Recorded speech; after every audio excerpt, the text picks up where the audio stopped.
Je commence, c'est ça. Allez-y. Alors, vas-y. Donc, je tiens à préciser d'abord, en entrée en matière, donc Gary m'a demandé de venir tenir ce rôle du scientifique totalement hermétique à la Torah. Alors non pas que ça soit faux, mais que c'est pas un militantisme ou un activisme que j'ai. Je ne suis pas anti-religieux, je ne suis pas militant, je n'ai pas de cause à défendre.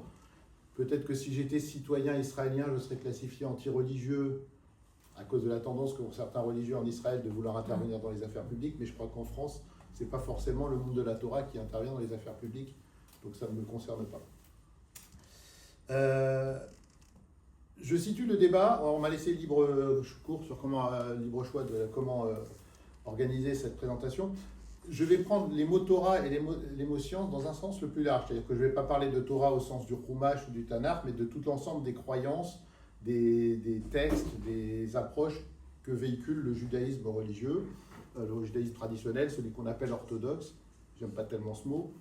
Et la science au sens pour moi d'une approche, d'une façon d'appréhender les choses, à savoir que l'approche scientifique, lorsque le scientifique arrive à être indépendant de toute pression économique, politique, etc., consiste à analyser un certain nombre de faits dans n'importe quel domaine, d'essayer de dégager des règles, d'essayer de critiquer les sources qui sont à notre disposition pour essayer de bâtir un modèle de la réalité. Ce modèle de la réalité ayant comme conséquence de prévoir un certain nombre de choses. Alors dans le domaine des sciences physiques, ça permet de créer la technologie, etc., de prévoir des faits que l'on vérifie ou pas. Et donc ça permet d'adhérer à une théorie scientifique temporairement, avec ses défauts, avec connus, et jusqu'à qu'on en trouve de meilleurs et qu'on les améliore. Donc, la science est un processus de construction permanent basé sur l'analyse et la validation des choses. Le monde de la Torah, alors la critique que je vais faire de la Torah, la déconstruction que je vais faire de la Torah, je pourrais l'appliquer à beaucoup d'autres choses. Je l'appliquerai différemment à d'autres religions, mais je peux aussi l'appliquer à des choses que n'importe quel citoyen français croit, qu'on lui a appris en matière d'histoire française.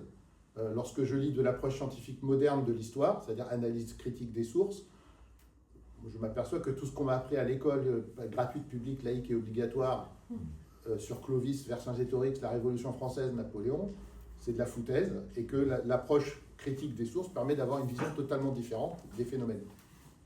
C'est la même chose pour la Torah.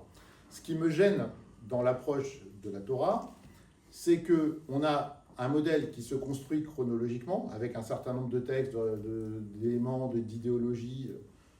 Donc on va parler de Tanakh, de Gemara, de tout le travail fait par les rabbins du Moyen-Âge en matière de halakha, de philosophie, puis la Kabbale, etc.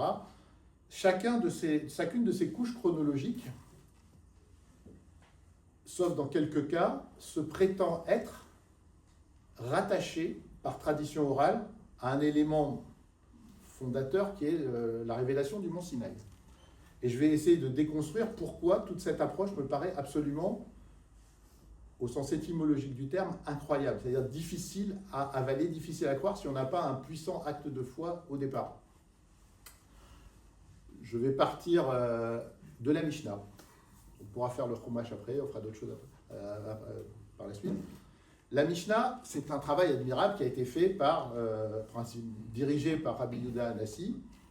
Il a été consulter les rabbins de la terre d'Israël, de Babylone. Il a fait une compilation de toutes les traditions sur la loi qui étaient censées revenir, être pour la plupart venues du mont Sinaï. Certaines sont des takanotes, etc. Mais pour l'essentiel venues du mont Sinaï. Alors, il y a déjà quelque chose qui m'a choqué là-dedans, c'est que quand j'ai appris la Mishnah, pour des choses qui sont censées, comme leur nom l'indique, avoir été répétées de père en fils, de professeur à élève depuis des générations, déjà la langue et le contexte de civilisation décrit par les mots de la Mishnah n'ont rien à voir avec le monde de la Bible. La langue est beaucoup plus analytique, très influencée par l'araméen, la construction des verbes, la construction des pronoms, c'est une langue très très évoluée.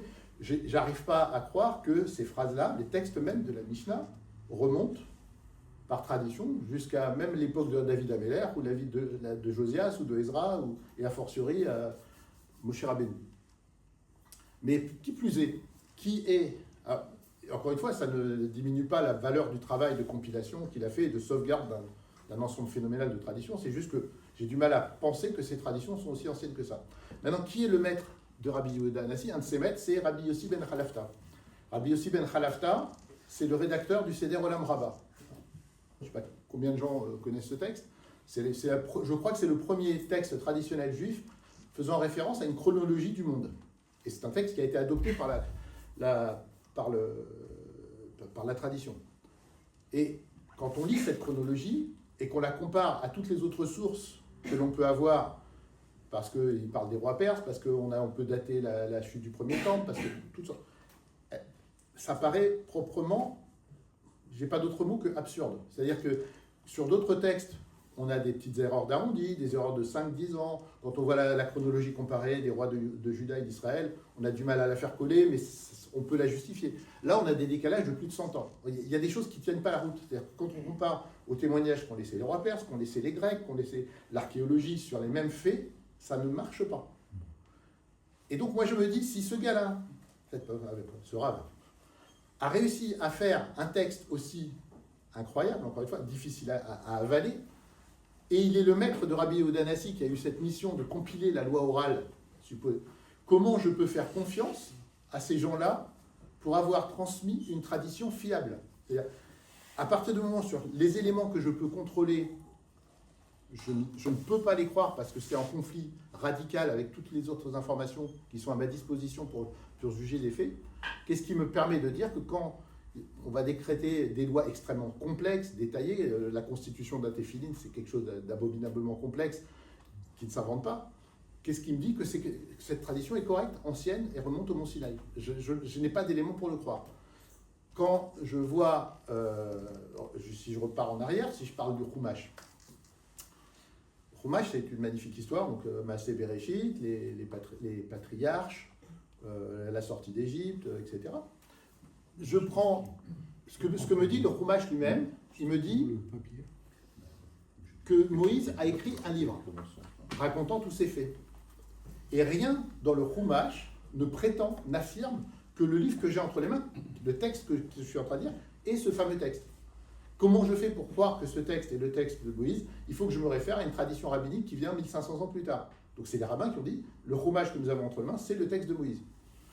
Je passe sur un certain nombre d'éléments de critique biblique, enfin des choses même évidentes qu'on avait déjà vues au Moyen-Âge, que même Rabbi Ben Ezra avait détectées. Lorsqu'on dit une explication étymologique d'un lieu, d'un monument, on dit c'est comme ça jusqu'à ce jour, tel que formulé le texte, on se dit la personne qui a écrit ce livre ne l'a pas fait du vivant de Moïse. On se dit ça a été écrit. Donc moi je lis le Chumash, bêtement, naïvement, comme je l'ai lu quand j'avais 18 ans en prenant un truc qu'on m'avait offert à la bar mitzvah. Je dis, ça ne peut pas être écrit à ce moment-là. Et c'est quelque chose que, sans connaître la critique biblique, je me suis dit à 18 ans, j'ai lu le truc, j'ai dit, ça ne peut pas être écrit à cette époque-là. On voit que c'est écrit après, parce que ça saute aux yeux. Et pour croire que ça a été écrit par Moïse, il faut croire les rabbins 1500 ans plus tard. Et, autre chose, lorsqu'on étudie la mythologie, l'histoire des contes, tout ce que les autres peuples ont fait en termes de transmission orale. Il y a des travaux magnifiques qui ont été faits par Dumézil sur les Indo-Européens, qui ont été faits par les chercheurs russes concernant la généalogie des contes européens ou depuis le Moyen-Âge. On voit que des peuples entiers qui n'avaient pas forcément d'écriture se transmettaient des récits, des mythes, des récits sur des personnes, des aventures, dont on perçoit avec le fil de temps la déformation. C'est-à-dire que deux peuples qui ont été séparés, un peu comme une évolution génétique, les contes vont évoluer en fonction de l'évolution des langues, en fonction de l'évolution culturelle, les prénoms changent, les animaux changent, les traditions culinaires changent, mais les éléments narratifs restent. Donc, ce que je me dis, c'est que dans tous les peuples du monde, la tradition orale déforme lentement mais sûrement les récits. Là aussi, pour croire que les Juifs ont échappé à ce phénomène universel, il faut avoir un acte de foi qui vient du fait que j'ai confiance dans le fait que les rabbins aient transmis parfaitement cette tradition. Maintenant, si je viens après la Guémara, qu'est-ce que je vois? On voit dans les textes juifs du Moyen-Âge des influences qui paraissent, quand on connaît un peu les textes grecs, quand on connaît les autres religions, qui paraissent évidemment issues de traditions non juives, qui sont présentées comme intrinsèques à la tradition juive. Dans le Rambam et dans la Kabbale, on voit cette fameuse idée que toute la matière est faite d'air, de feu, de terre et d'eau. C'est une idée qui s'est développée dans des contextes philosophiques et pseudo-scientifiques issus du monde grec, d'Aristote, etc., qui ont été lentement propagées, puisqu'Aristote a fait figure, s'est cristallisé comme une vérité révélée par la suite dans l'Antiquité et dans le monde chrétien. Et donc, les gens qui avaient de la culture croyaient à ces théories, qui se sont cristallisées sans expérimentation, et c'est passé dans le monde chrétien, et c'est passé dans le monde musulman, à l'époque des Motécalmines, à l'époque de la philosophie musulmane, et ça a perfusé chez des gens qui avaient cette culture générale, comme le Rambam. Et donc je vois une théorie qui est présentée comme juive, mais qui de façon évidente ne l'est pas. C'est-à-dire qu'on ne la trouve pas préliminairement dans la tradition juive, on la trouve préliminairement dans des traditions païennes, puis chrétiennes, puis musulmanes. Donc là, je me dis qu'il y a un problème. Je prends plus tard le Sefer Yetzira, le Zohar, la Chassidoute, toute la théorie des sphirotes. Le simple terme de sphira, de façon évidente, ça ramène au grec sphira, sphéra. C'est la théorie physique d'Aristote. Donc Aristote essaye de décrire le monde astronomique, ça n'a rien de religieux, rien de mystique, et il décrit des sphères emboîtées, etc. Et puis comme le texte d'Aristote fait figure de vérité révélée, entre guillemets, il y a d'une part l'astronomie qui continue à suivre son cours en termes scientifiques et développe de nouvelles théories, et la théorie des sphères d'Aristote devient de plus en plus mystique. On la retrouve dans le néoplatonisme de Plotin, ça passe aussi dans certains textes chrétiens, ça passe aussi dans certains textes musulmans. Il y a des bouquins, des études très détaillées qui font toute la filiation de ces idées, et paf, tout d'un coup, en Espagne, au Moyen-Âge, on les voit ressurgir avec un habit juif. Encore une fois, je me dis, on ne les voit pas dans le monde juif avant, on les voit dans le monde chrétien et musulman et grec avant, et puis on me dit, tiens, le Sefer Yetzira, ça remonte à Abraham Avinu, le Zohar, ça remonte à, comment il s'appelle, Rabbi Shimon Bar Yochai. Je ne parle même pas des textes académiques qui ont été faits pour démontrer que le Zohar n'a pas été écrit, a été écrit au Moyen-Âge, etc. Je parle simplement de la filiation des idées. Il me paraît totalement inconcevable de croire que c'est issu d'une tradition continue qui remonte au Mont Sinaï. C'est une tradition dont on suit la filiation par d'autres créneaux. Après, on peut rentrer dans les détails de ce que raconte la Torah. Et là, je ne vais même pas rentrer dans la théorie de l'évolution des espèces. Je vais simplement dire, supposons que les espèces n'évoluent pas. On a notre ami Noé qui a construit son arche, qui a mis les espèces. Il a eu le Maboul, il a fait sortir les espèces, et c'est l'origine des espèces donc, que nous avons sous la main. Prenons le sens espèce au sens scientifique, puisque les espèces au sens scientifique, c'est des choses qui ne sont pas capables d'avoir des enfants ensemble. Donc ça va bien servir ma démonstration. Selon les scientifiques, on a à peu près 6400 espèces de mammifères. Alors quelques-uns sont marins, donc je vais admettre que Noé n'a pas mis de baleines ou de dauphins dans son arche. Enfin, ça va pas. Mettons qu'il y ait 6200 espèces. Il y a 1 million et quelques d'espèces d'insectes, dont la plupart marchent sur la Terre. Il y a des scorpions, des amphibiens, des reptiles. On a des millions d'espèces. Et l'arche, il fait 300 coudées sur 50 coudées sur 30 coudées, 100 mètres sur 20 mètres sur 30 mètres. Comment, je ne sais pas comment 6200 couples de mammifères et 1 million d'insectes, et je ne parle pas des autres animaux, ont pu vivre pendant des mois et des mois pendant le Maboul sur cette arche, puis sortir de cette arche. Mais qui plus est, vous prenez tous les mammifères placentaires, comment ça s'appelle, les kangourous, les koalas, les marsupiaux, voilà. On les retrouve aujourd'hui dans une partie du monde qui est séparée par des grands océans. Donc pour comprendre ce qui s'est passé pendant 4000 ans, il faudrait admettre que les kangourous, les koalas, les tigres de Tasmanie ont quitté le mont Ararat. Ils ont marché longtemps, sans laisser ni de traces du genre os, fossiles, etc., ni laisser d'exemplaires vivants qui n'auraient pas fait la migration complètement. Et ils sont tous arrivés, ils ont traversé l'océan Indien et ils sont arrivés en Australie, pendant que les paresseux, les tatous, ont migré de Ararat vers l'océan Atlantique, ont traversé, sont arrivés en Amérique. J'ai du mal à comprendre comment tout ça s'organise. Alors que, en face, les théories scientifiques, et pas celles que résume grossièrement Gary quand il me parle de ça, mais les vraies théories scientifiques qu'on trouve dans les livres des scientifiques, désolé, mais expliquent magnifiquement ces répartitions sur la base d'exploration de fossiles progressives, par la tectonique des plaques. On a aujourd'hui des modèles extrêmement précis, je ne dis pas qu'ils n'ont pas des zones d'ombre à creuser et que les gens ne travaillent pas dessus, qui m'expliquent pourquoi il y a des kangourous là-bas, des paresseux là-bas. Je ne vois pas à partir, et encore une fois, je ne vais pas imposer une théorie d'évolution, je dis simplement, je lis ce qu'il y a dans la Torah, je ne vois pas comment en 4000 ans on peut se retrouver avec un monde où les kangourous sont en Australie et pas ailleurs, et les paresseux se retrouvent et les tatous se retrouvent en Amérique. Je pourrais sortir pas mal d'exemples comme ça. Après, il y a toute l'histoire des patriarches, où le monde qui est décrit, les nations qui sont décrites, correspondent à ce que, aujourd'hui, sur la base des textes historiques de l'archéologie, correspond au monde du 9e ou 8e siècle, c'est-à-dire plusieurs siècles après la vie des patriarches. Tout se passe comme si le monde que connaissaient les rédacteurs de Bereshit était le monde du 8e siècle, c'est-à-dire le nom de Hiskiaou, de Yossiaou, de ces gens-là, des derniers rois d'Israël, les derniers rois de Judée, pardon.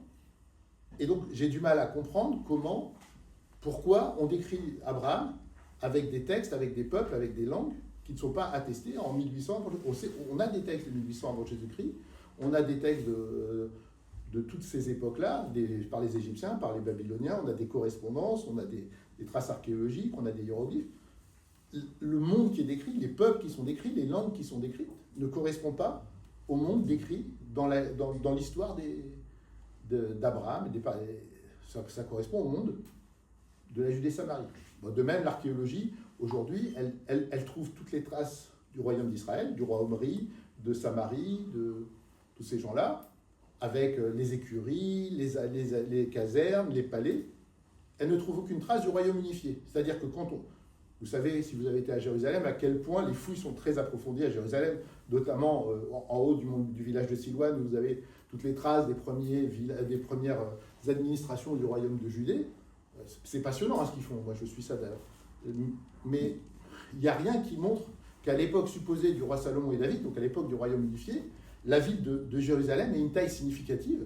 Elle a grandi progressivement jusqu'à l'époque de la destruction du temple, du premier temple, mais à l'époque de David et Salomon, c'était un village, un gros village, qui ne pouvait pas administrer et dominer militairement le territoire de la taille des 12 tribus. Ça ne fonctionne pas. Donc, je ne sais pas comment faisait Salomon, je ne sais pas comment faisait David, mais ça ne fonctionne pas. Ah, et d'autre part, aucune trace du royaume de Juda ne se trouve avant l'époque où le royaume d'Israël je parle des autres peuples, à l'époque où le royaume d'Israël est détruit. C'est-à-dire tout se passe comme si, à l'époque du royaume d'Israël, la petite administration de Judée commence à grandir et à prendre de l'importance. Donc, je vois ce que trouvent les archéologues, je vois ce que trouvent les historiens sur la base des textes des autres peuples, et je me dis, ça coince.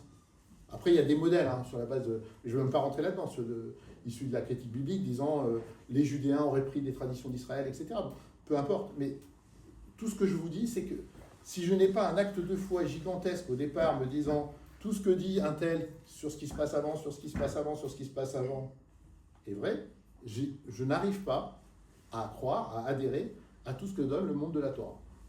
Donc, je pense à cette personne que j'ai croisée à Jérusalem à 18 ans dans un supermarché, qui m'a dit « Tu es non-croyant parce que tu n'as pas assez étudié. J'ai 58 ans, ça fait 40 ans que j'étudie. Merci Gary Cohen pour avoir contribué et m'avoir mis le pied à l'étrier. Je n'ai toujours pas rassemblé en 40 ans les éléments qui me permettent de retrouver cette personne que j'ai trouvée il y a 40 ans en lui disant j'ai étudié et grâce à ça je crois parce que je n'ai rien trouvé de crédible dans la Torah. Et je ne pense pas que le talent de Gary soit en cause là-dedans, mais je n'y arrive pas. Point. À toi. Alors, vous avez compris que moi je suis là uniquement pour compter les blessés, éventuellement les soigner un petit peu. Bon, ça a commencé très fort et... On m'a demandé de jouer à rôle, je parlais sincèrement. Je te remercie beaucoup. Alors, bon, moi j'ai essayé de réunir quelques idées sur Torah et science. En fait, c'est un dialogue entre la foi, on vient de le voir, qui est interrogée ici, et puis la raison. Bon, foi, si on veut résumer le problème de la foi, c'est Dieu existe ou Dieu n'existe pas. C'est un peu plus compliqué. Me demandez pas de vous démontrer que Dieu existe, je suis incapable de le faire, ni qu'il n'existe pas, je suis incapable de le faire. Mais en fait, quand on fait la réduction de tous les raisonnements possibles sur ce sujet, c'est Dieu existe ou Dieu n'existe pas. La raison, c'est, comme ça vient d'être brillamment démontré, c'est je peux démontrer quelque chose, je peux en démonter le cheminement, donc cette chose existe. Ou je ne peux pas le démontrer, donc cette chose n'existe pas. Vous voyez tout de suite que ces deux façons de penser mettent en fait l'être humain au centre de la question. Et c'est ça le véritable problème. Par quel bout prendre ce sujet?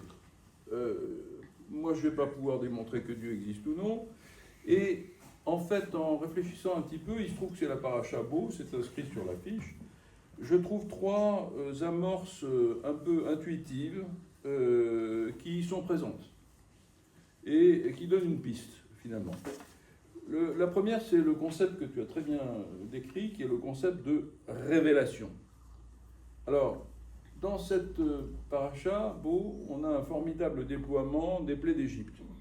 Et c'est une révélation ce serait une révélation devant les yeux de nos ancêtres. Alors, évidemment, il y a tout un cheminement historique que tu as très bien décrit, qui fait qu'on ne sait pas exactement ce qui a eu lieu, et on ne sait pas si ça a eu lieu, c'est questionné, on ne trouve pas de traces archéologiques de tout ça, ça n'existe pas, mais en tout cas, il y a des ancêtres qui déclarent avoir eu une révélation de ces plaies d'Égypte. Et cette révélation devant les yeux de nos ancêtres, fatigués par 210 ans d'asservissement physique et moral. C'est ça le récit. À côté de ce concept de révélation, qu'on prend ou qu'on ne prend pas, il y a un autre concept qui me paraît important à discuter, qui est le concept de loi. Et là encore, cette loi, c'est quoi une loi? C'est un ensemble de commandements. Ça pourrait être un certain nombre d'instructions, comme instruction d'un programme informatique, par exemple, n'est-ce pas? Positif et négatif, et les premières de ces instructions sont données dans la paracha Bo. C'est curieux parce que c'est une instruction ça commence par ce mois est le premier de l'année. C'est pratiquement une instruction informatique. Et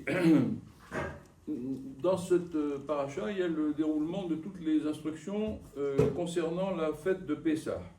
Et dans ces lois, il y a un cheminement qui donne le parcours entre foi, raison et science.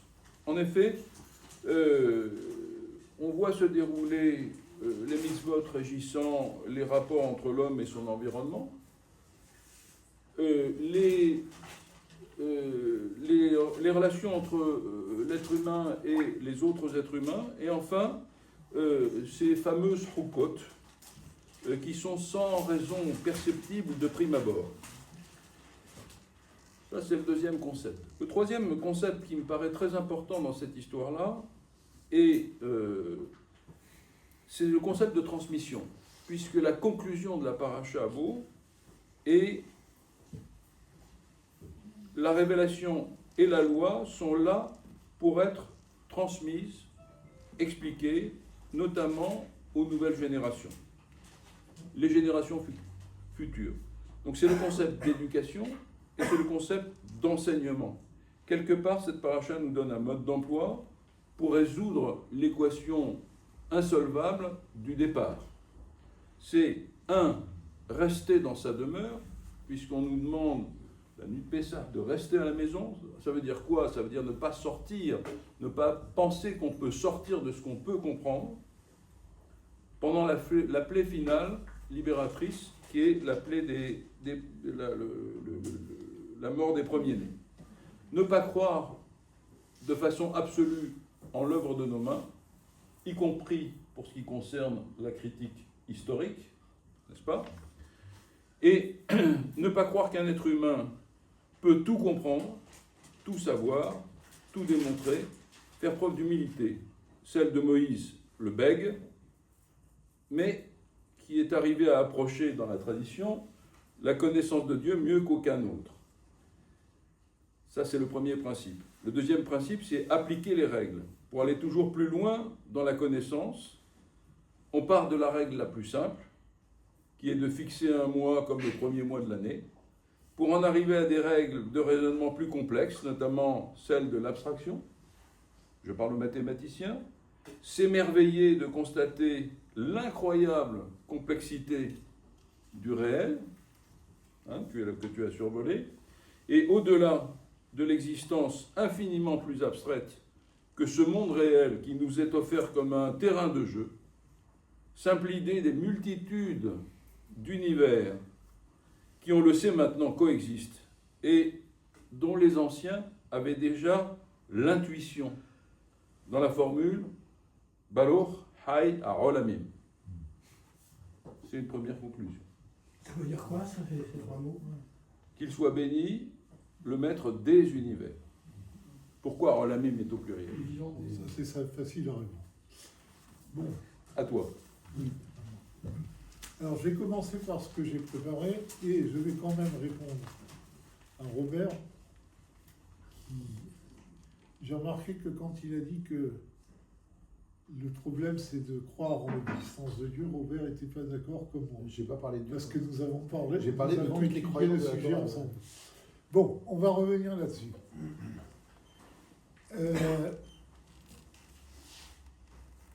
Vous savez que le Talmud nous dit que le fait qu'il y a un créateur est une évidence. Pourquoi? Une des choses qu'elle dit, c'est que de la même façon que l'homme a une âme et il ne sait pas ce que c'est, et qu'il vit, il est obligé de dire qu'il vit parce qu'il a une âme.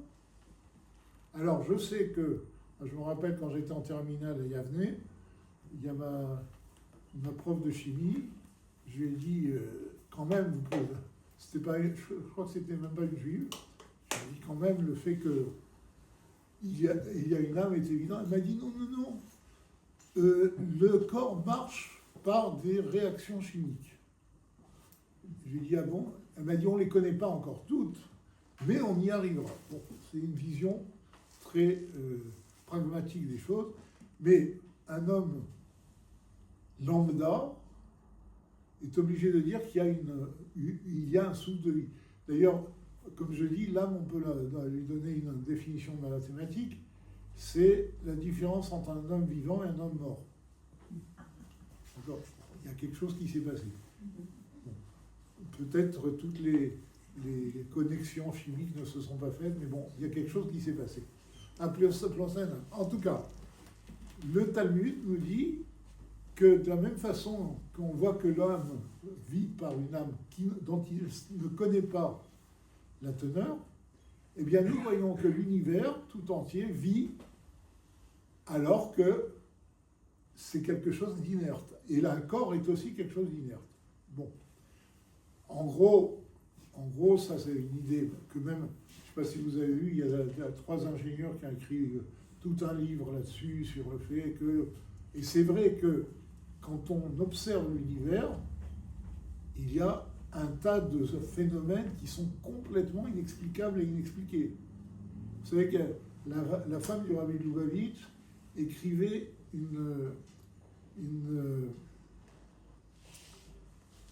des articles pour des livres destinés aux jeunes, ça s'appelait Talks and Takes, conversation avec les jeunes. Et elle avait une rubrique sur les merveilles de la nature. Et à chaque fois, c'était une femme qui connaissait très bien la biologie. Elle avait étudié, le Rabbi et elle ont étudié à l'université, en particulier à Berlin. D'accord?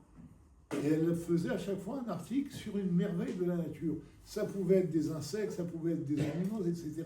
Et elle montrait comment il y avait des processus qui se passaient et dont on ne pouvait pas comprendre comment ça se passe.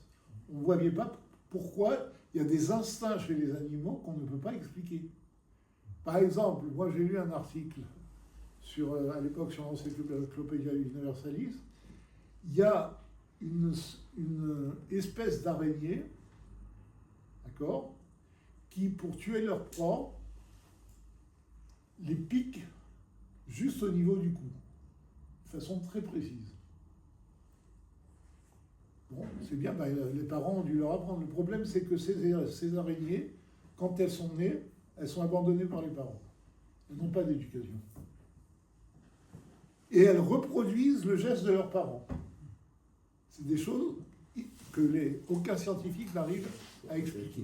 C'est plein de choses simples. Vous savez, j'avais mon professeur de physique à Yavne, qui est un juge religieux, il s'appelait Monsieur Dreyfus, à Shalom, qui nous a dit, vous savez, tous les liquides sont plus lourds quand ils se congèlent que lorsqu'ils sont à l'état liquide. À l'exception, alors lui nous avait dit, je ne sais pas si c'est vrai, il a dit, à l'exception de l'eau, ça on le voit bien, et du bismuth. Bon, c'est peut-être un Tunisien, je ne sais pas. Mais en tout cas, l'eau, c'est quelque chose d'important parce que c'est le liquide le plus répandu dans le monde. D'accord. Il a dit, bon, l'eau, quand elle se congèle, la glace flotte parce qu'elle est moins lourde que l'eau. Bon. Il a dit, oui, mais regardez l'application de ça. C'est que dans les pays très froids, d'accord, quand il gèle, les lacs se congèlent. Et la première couche de glace devient une protection pour la température extérieure qui est bien au-dessous de zéro. Ce qui permet à l'eau qui est en dessous de rester à l'état liquide. Sinon, si c'était plus lourd, ben, la glace tomberait au fur et à mesure et tous les temps, en quelques jours, deviendrait complètement de la glace. Bon. Ben, et les petits poissons, ils seraient, au bout d'un hiver, il n'y aurait plus de poissons dans tous les temps. Et vous voyez comment c'est un truc simple. Mais c'est fait pour que justement les poissons puissent vivre, traverser l'hiver. C'est extraordinaire, on n'y pense pas, mais c'est des choses qu'on voit dans la nature. D'accord? Donc, ça, c'est ce que dit le Talmud. Alors, le problème, c'est que des gens comme Robert vont dire « Ouais, mais c'est plein simpliste, parce que nous, les scientifiques, on peut déduire... On remarquera que je n'ai pas parlé de Dieu et que je n'ai pas parlé de grandes théories scientifiques. Hein. Non, mais bon, je te cite en exemple. Non, je parle pas comme ça. Alors, le rabbi de Lubavitch, comme vous êtes peut-être aperçu, mais bon, je vous l'avoue, je suis Lubavitch. Il n'est pas fait. Le rabbi de Lubavitch a été un être exceptionnel. Pourquoi? Parce que c'est le seul maître du judaïsme de notre époque qui a fait un pont entre la science, la connaissance scientifique et le judaïsme. Vous savez, quand le rabbi est parti en 1994, j'étais en Amérique et il y avait les journaux, vous savez que ça faisait la une des journaux américains, la disparition du rabbi. Et naturellement, ça faisait la une des journaux israéliens. Et il y a un journal, je crois que c'est Idiot Aharonot, qui avait fait un dossier de 7 pages sur le rabbi. Et le titre général, c'était « Maintenant, avec quel admour tu vas pouvoir parler des voyages dans l'espace ?» Le rabbi était le seul maître chassidique, rabbi, avec qui on pouvait parler des voyages dans l'espace. D'accord. Et donc, le rabbi s'est aperçu de cette frénésie, excusez-moi du mot, mais c'est peut-être un peu exagéré, mais je vais vous dire, une fois, j'étais au début de ma teshuva, je dirigeais un cercle de jeunes, et une fois, j'ai parlé avec une fille, je lui ai dit, mais qu'est-ce qui te dit comment tu vis? Comment ça se fait que tu vis? Il y a bien quelqu'un qui te donne la vie. Elle m'a répondu, Sikh, ah non, c'est la science qui me fait vivre. Hein? C'est ce que j'appelle la frénésie scientifique. C'est je que n'ai en aucun cas de ce genre d'attitude. Alors, non, là je ne parle pas de toi. Jamais. Là, ce que je veux dire, c'est que à l'heure actuelle, la science est toute puissante. D'accord? On est persuadé que la science explique tout et expliquera tout, et c'est la connaissance absolue, etc. Je ne connais aucun scientifique qui dit ça. D'accord. Hein? Je ne connais aucun scientifique qui Oui, se dit ça. oui, mais le peuple Oui. pense ça. D'accord? C'est pour ça que j'appelle ça la frénésie scientifique. Et donc, le rabbi s'est aperçu de ça, et il a donné une approche plus scientifique à cette chose-là. Il a dit, voilà, posons la question. Quelle est la difficulté de croire en Dieu? D'accord? d'accord, à part tous les arguments factuels qu'on a développés, quelle est la difficulté de croire en Dieu? D'une part, Dieu, on ne le voit pas. D'autre part, Dieu, on ne sait pas ce que c'est. Troisièmement, Dieu, la notion de Dieu dépasse l'entendement humain. D'accord ? Alors il a dit, voyons, si dans la science, on n'a pas ces questions. Et il a dit, je vais prendre la science la plus pure, qui est, pas les mathématiques, parce que les mathématiques, c'est un jeu de l'esprit, qui est la physique. Pourquoi c'est la science la plus pure? Parce que ça porte sur des objets inertes, donc faciles à étudier, contrairement à la biologie ou des choses comme ça. Il y a des phénomènes imprévisibles. Ok. Et donc il dit, voilà, par exemple, prenons un premier exemple, l'électricité. D'accord? L'électricité, c'est produit par un flux d'électrons. Alors maintenant, on a une théorie quantique de l'électricité, mais c'est quand même un flux. D'accord? C'est un flux d'électrons qui se déplace dans des fils métalliques. D'accord? Or, personne n'a jamais vu d'électrons et on n'est pas capable de voir des électrons. Ce qu'on peut voir, c'est dans des chambres à bulles ou des choses comme ça, la trajectoire d'un électron. On ne peut pas voir l'électron lui-même. Donc on voit un exemple d'objet scientifique qu'on ne voit pas et auquel on croit parce qu'on en voit les effets. Donc, croire en quelque chose qu'on ne voit pas n'est pas anti-scientifique. Deuxième question, vous poserez vos questions après. Deuxième question, d'accord, c'est que Dieu, on ne sait pas ce que c'est. Alors, il donne l'exemple de la gravité. La gravité, c'est un champ dont jusqu'à présent, on n'a pas vraiment la connaissance de ce qui transporte ce champ-là. On sait qu'il existe, la preuve régit les lois de l'univers, mais on n'a aucune donnée pour savoir les particules physiques qui transportent ce champ-là. D'accord ? Donc là, on a un exemple de quelque chose dont on ne sait pas ce que c'est, mais comme on en voit les effets, on y croit. Troisième chose, c'est que l'idée de Dieu dépasse l'entendement. Alors, le rabbi donne l'exemple suivant. Vous connaissez tous la formule E égale MC2. MC2. Ça veut dire quoi, E égale MC2? Ça veut dire que on pourrait transformer de la matière en de l'énergie qui serait égale à la masse de la matière multipliée par le carré de la vitesse de la lumière. Si on fait le calcul, si on pouvait libérer toute l'énergie qui est dans ce verre, on ferait exploser Paris.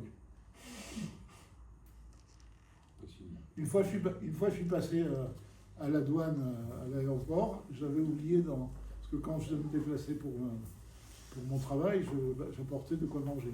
J'avais oublié une boîte de sardines dans ma petite valise. Il dit, ah non, vous ne pouvez pas passer, on vous enlève la boîte. Je lui dis, pourquoi? Il dit, mais ça peut être un explosif, etc. Je lui dis, mais vous ne savez pas quelque chose? C'est que si je libérais l'énergie qu'il y avait dans cette valise, je ferais sauter beaucoup plus que l'aéroport. C'est beaucoup plus dangereux que ma boîte de sardines. Il faut adapter le discours à la personne à qui tu t'adresses. Bon. Or, cette idée-là, vous êtes d'accord, dépasse complètement l'entendement humain.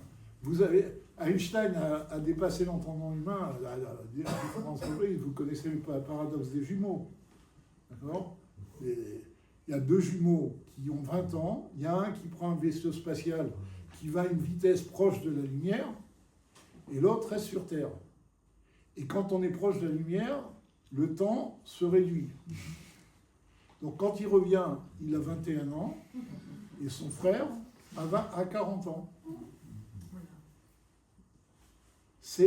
on peut écrire les équations du paradoxe des jumeaux. Donc, on voit que même dans les théories scientifiques, des choses qui dépassent complètement l'entendement humain. Donc, déjà, on a posé le cadre. Même en étant scientifique, rien ne nous empêche de croire en Dieu. D'accord ? Moi, j'ai discuté avec des collègues scientifiques qui n'étaient pas juifs.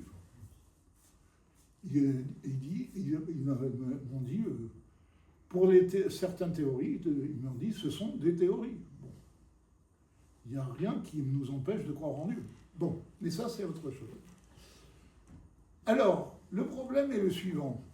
C'est que maintenant, on a démontré que Dieu existe. Tu as dit qu'on ne pouvait pas. Parce que on voit le monde comme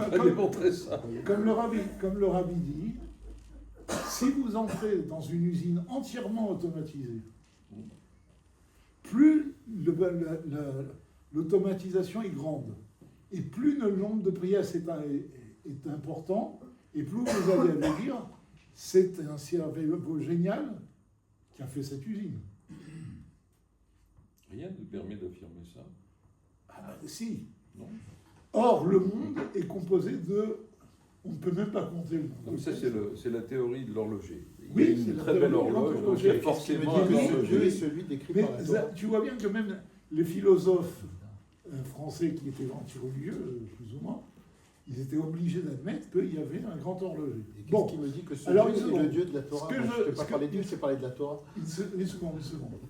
Je vais y arriver. Donc, le problème, c'est que pour le judaïsme, je ne vous demande pas d'adhérer à ça, mais pour le judaïsme, l'existence de Dieu est une évidence. C'est quelque chose que il suffit de voir le monde. Pardonne-moi de t'interrompre. C'est une évidence, ok, mais c'est pas forcément une évidence démontrable. C'est ça le. La démonstration se fait par comme on a dit, comme le corps vit par l'âme, et ben on voit que l'univers est bien obligé par l'âme. Vous savez, moi quand j'ai entendu, je ne sais pas si c'est des théories qui tiennent la route encore, mais à un moment donné, on disait que comment la vie est apparue sur Terre, parce que la théorie du Big Bang, dans le Big Bang, il n'y a pas de vie, hein. Il y a des particules. Vous savez, une fois, à l'époque, je donnais des cours de Torah à Centrale, il y avait quelqu'un qui était 2 ans avant Robert. Bleustein. Oui. Le Bleustein, pour ne pas le citer, c'était le neveu de Bleustein-Blanchet. Il me dit, je veux bien croire que Dieu ait créé des particules, mais un monde, un univers tout entier, non. Alors je lui dis, écoute mon vieux, ça c'est une chose, qui crée un œuf, crée un œuf. Ça veut dire quoi?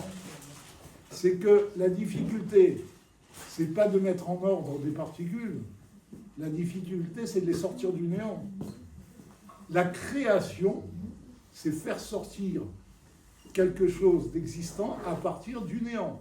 C'est une création. Même, en hébreu, c'est yesh me'ayin, et en français, c'est ex nihilo. D'accord? Bon. Le Big Bang n'adresse pas cette question. Puisque le Big Bang, c'est très bien. Il ne répond pas à cette question. J'adhère complètement au Big Bang. Non, mais c'est pas que je ne on pas va revenir. Il ne répond pas à cette question. Ne faisons pas exploser la soirée tout de suite par le Big Bang. Donc, je vais revenir là-dessus. Le problème, c'est que maintenant, on voit que Dieu, c'est pas une question de croyance. On a une preuve de son existence. Donc, où est la foi? Alors, pour introduire la notion de foi, je vais introduire une histoire chassidique. Vous savez qu'à l'époque, il y avait le mouvement de la Scala. Le mouvement de la Scala était un mouvement anti-religieux qui voulait émanciper les Juifs, qui était même prêt à collaborer avec le gouvernement pour descendre les Juifs religieux, d'accord, et qui, pour impressionner les Juifs religieux, faisait quelquefois des manifestations dans les ghettos où ils arboraient des pancartes disant « Dieu n'existe pas ». Et une fois, il y avait un chassid qui était avec des collègues, d'autres chassidim, et il dit « Je suis d'accord avec eux ». Alors ses collègues lui disent en yiddish Muklebes, c'est-à-dire est-ce que ça va? Je traduis pour ceux qui ne parlent pas yiddish. Il dit oui, je suis d'accord avec eux. Il dit, mais qu'est-ce que tu veux dire? Il dit ben oui, le Dieu auquel ils pensent, il n'existe pas. Quand ils disent que Dieu n'existe pas, c'est parce qu'ils ne savent pas de quoi ils parlent. Moi, chaque fois que quelqu'un me dit je ne crois pas en Dieu, je lui pose une question simple. C'est quoi Dieu? Eh bien, dans 80% des cas, c'est le blanc. La meilleure blague que j'ai entendue, c'est que quelqu'un m'a dit « Ah, pour moi, Dieu, c'est la somme de tous les prix Nobel. » C'était avant Arafat. Bon, vous voyez que c'est très réducteur comme idée. Le problème, c'est que les gens ne parlent de Dieu sans savoir de quoi on parle. D'accord? Mais j'ai pas parlé de Dieu. Non, mais justement, puisque tu remplis ton rôle de Picoros, donc... Alors, on se connaît depuis plus de 30 ans, 40 ans, oui. Depuis 1988. C'est ça, c'était à l'époque où je donnais les cours à son Je t'ai frère. connu avant ma femme. Et je le définis toujours comme le plus religieux des apicoros que je connaisse. Bon, remarquez, je ne connais pas beaucoup d'apicorsi. Parce que vous savez qu'être un apicoros, il faut connaître. Quelqu'un qui est apicoros, c'est un hérétique. Un hérétique, c'est pas quelqu'un qui dit « Ouais, moi je m'en fous, de toute façon ça ne m'intéresse pas ». C'est quelqu'un qui connaît bien la Torah, qui connaît plein de choses, et qui ne refuse cette... D'accord? Donc lui, il a le titre pratiquement d'apicoros. Bon. Faut que j'étudie encore un peu. Bon. Donc, en fait, la question se pose sur quoi porte la foi juive? Alors, dans Chassidut, qui se fonde plus ou moins sur la Kabbale, on explique qu'en fait, Dieu lui-même, alors je vais vous dire une phrase qui va vous choquer. Dieu est le créateur, mais le créateur n'est pas Dieu. Qu'est-ce que ça veut dire? C'est bien Dieu qui a créé le monde, mais on ne peut pas résumer Dieu à la fonction de création. Quand on parle du créateur, on parle d'une fonction divine qui a pris la décision de créer le monde, matériel et spirituel d'ailleurs. D'accord? Pour le judaïsme, la notion de Dieu est quelque chose qui relève du domaine de la foi. Pourquoi? Parce que pour le judaïsme, Dieu est une entité indéfinie, uniforme et omnipotente. C'est-à-dire qu'elle peut tout faire. Qu'est-ce que ça veut dire tout faire? Il y a un des Rishonim, un des premiers commentateurs de la Gemara, qui nous dit, eh bien, le Talmud dit que Dieu est Nimna Animnaot, c'est l'empêchement des empêchements. Ça, en 68, il y avait écrit, il est interdit d'interdire. Eh bien, Dieu, c'est l'empêchement des empêchements. Qu'est-ce que ça veut dire? Il explique, supposez que vous voulez imaginer qu'un éléphant passe par le chat d'une aiguille, là où vous mettez le fil. D'accord? Vous avez trois possibilités. Ou vous imaginez que l'aiguille devient très grosse et l'éléphant passe, ou que l'aiguille reste telle quelle et l'éléphant devient très petit, globalement ou localement, comme dans les dessins animés, vous voyez. D'accord? Eh bien, il dit oui, mais pour Dieu, l'éléphant peut rester tel quel, l'aiguille peut rester telle quelle, il peut effectivement faire passer l'éléphant dans le chat de l'aiguille. Ça, c'est l'empêchement des empêchements. Ça, c'est l'omnipotence. C'est une illustration de ce qu'on appelle l'omnipotence de Dieu. OK? À partir de ce moment-là, et là, je rejoins ce qu'a dit Robert, le judaïsme, on le sait, c'est un acte de foi. Un acte de foi en cet être indéfini et omnipotent qui est Dieu. D'accord ? D'accord? Alors, il y a beaucoup de critiques. Vous savez que à l'époque, j'avais acheté l'Encyclopédia Universalis. Maintenant, on n'a plus besoin, il y a Wikipédia. Mais j'ai vu, elle existe encore en ligne, par contre. Et là-bas, j'ai vu l'article sur le judaïsme. Et ils disent que toutes les formes, les écoles de pensée, ont essayé de détruire le judaïsme, mais personne n'y est arrivé. Le judaïsme reste depuis très longtemps. On ne va pas rentrer dans le débat, mais il reste vivant depuis très longtemps. D'accord? Il reste vivant, il a traversé le temps et l'espace. Parce qu'on n'est pas dans la même terre. Les Chinois, ils ont gardé des traditions millénaires, mais ils sont restés chez eux. Nous, on a été déportés à droite, à gauche, etc. Et on reste toujours le peuple juif avec les mêmes traditions. Donc, pour le juif,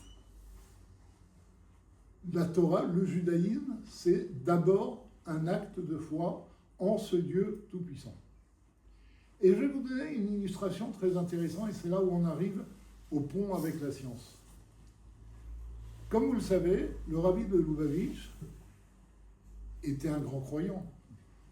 C'est un maître du judaïsme, pas seulement dans le sens de la stature, mais dans le sens de la connaissance.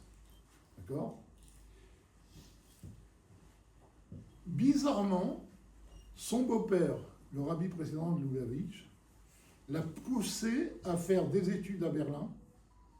Il a fait des études de maths, de physique. Il a même dit qu'une fois à quelqu'un, un scientifique, qu'il avait suivi les cours de Schrödinger en Allemagne. D'accord? De philosophie.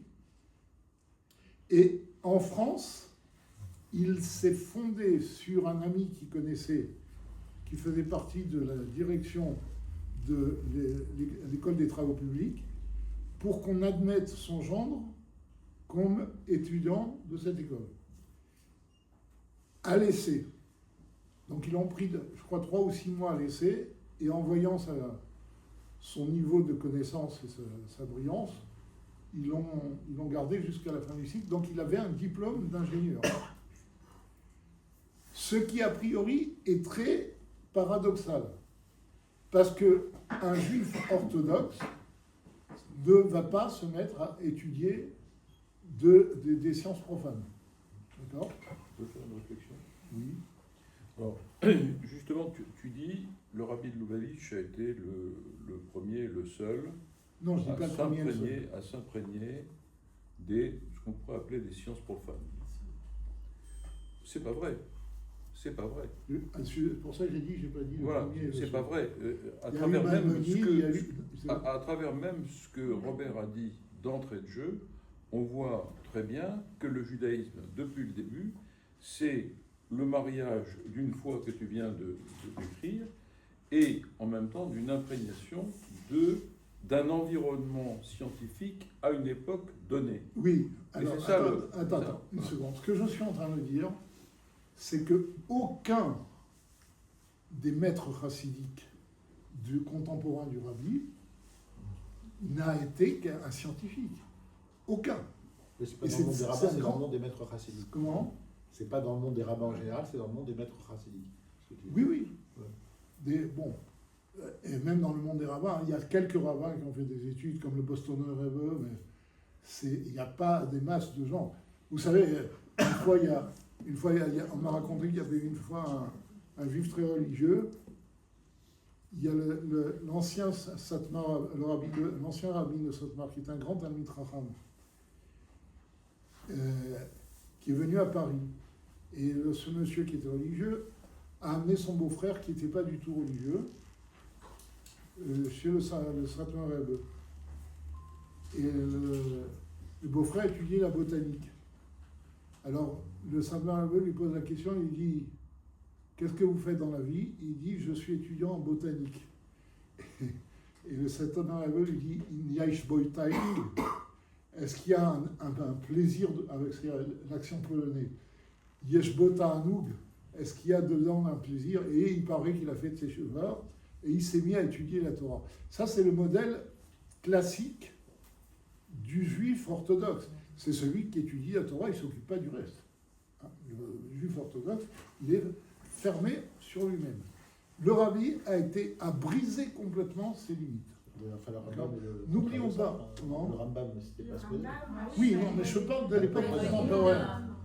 Vous savez, le rabbi est arrivé, en 50, il a pris la Nessiout, c'est-à-dire seulement 5 ans après la fin de la Shoah. Dans un monde juif dévasté, Ashkénaze, dans un monde ashkénaze juif dévasté, il était à New York, c'était une catastrophe. La plupart des maîtres orthodoxes, après la Shoah, ils se sont cloîtrés pour ne pas répondre aux questions, pour ne pas être attaqués. Le rabbi a dit non, on s'occupe du peuple juif. C'est pas plutôt pour éviter l'assimilation? Comment? Si on dit on a quitté l'Europe, on est aux États-Unis, la plupart des Juifs sont. Il y a ça déjà, mais il y avait aussi la Shoah, c'était un événement majeur. Bon, laissez-moi dire ce que je voulais dire. Il y a un discours du rabbi. Alors, le rabbi, tous les scientifiques qui l'ont approché ont reconnu ses connaissances. D'accord? Tu te rappelles la cassette du prof de cardiologie qui, lorsque le rabbi a eu un problème cardiaque, il est venu de Chicago, il n'était pas du tout religieux, et il s'est occupé du rabbi, et le rabbi, à un moment donné, il raconte qu'il lui dit, vous savez, j'ai lu un article sur les cellules souches. C'était très intéressant. Il dit oui, il dit, et pourquoi vous les utilisez pas en cardiologie? C'était en 70, ça. Hein. Non. C'était en Tafin Lamed, oui, 70. 78, pardon, 78, Tafin Lamed. Alors il dit là-bas, quand j'en ai parlé à mes collègues, ils m'ont rionné. Maintenant, tout le monde essaye d'utiliser ça. Mais il a dit, ce qui est encore plus extraordinaire, c'est que lire un article comme ça, c'est pas donné à tout le monde. Que le rabbi l'ait lu et l'ait compris, c'est déjà quelque chose.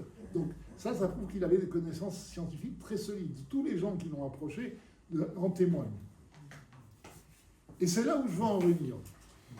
À un moment donné, le rabbi fait un discours sur le fait que Josué a arrêté le soleil à Givon. Vous connaissez cet épisode de la Bible? Josué arrête le soleil et il fait tout un développement, une analyse de ça et une explication, une explication éthique, sociologique, tout ce que vous voulez, chassidique, etc. de ça. Et moi, ça m'a frappé. Parce que n'importe quel scientifique qui lit cet épisode, ou il s'énerve, ou il explose de rire. Parce que si le soleil s'arrêtait, la Terre disparaîtrait très vite. Toute la vie sur Terre. Il s'arrête de bouger, il ne s'arrête pas d'éclairer. Hein? Dans le texte de Josué, il s'arrête de bouger, il ne s'arrête pas d'éclairer. Il n'a pas été éteint. Non. Il a été arrêté. Oui. Ça s'arrête pas la vie sur Terre. Ça change beaucoup de choses. Ça change beaucoup de choses. S'il s'arrête 1 heure, c'est pas normal. Il y a d'ailleurs dans les mariages plusieurs avis. Mais ce qui est très intéressant, c'est que le rabbi n'évoque strictement pas le point de vue scientifique. Pourquoi? Parce que le rabbi est avant tout un homme de foi. Et il sait qu'il y a l'omnipotence de Dieu. Et cette omnipotence fait que Dieu qui a créé, d'après le judaïsme, les règles de la nature, les lois de la nature, peut faire échapper le monde aux lois de la nature, parce qu'il est omnipotent. Donc, à partir de ce postulat, il y a beaucoup de questions qui tombent. Maintenant, je vais revenir aux critiques de Weber, quand même. Alors, c'est pas parce que le langage de la Mishnah n'est pas d'origine que ça ne veut pas dire que c'est une tradition orale. Parce qu'on dit que les gens se transmettent mot à mot, que même quand le prof est bègue, on répète qu'il est bègue. Parce que le langage de la Mishnah, c'est comme si tu me dis, oui, il y a un texte qui est en français, qui a été traduit du Moyen-Âge, c'est pas, ça n'a aucune valeur. Non. Le langage de la Mishnah relève d'une tradition orale. Si on trouve des mots araméens dans la Mishnah, c'est parce qu'il faut savoir que dans le deuxième temple, les Juifs ne parlaient plus hébreu. L'hébreu était la langue, l'hébreu était la langue des érudits. Donc l'araméen était la langue courante. Et ça remonte au Mont Sinaï, la Mishnah.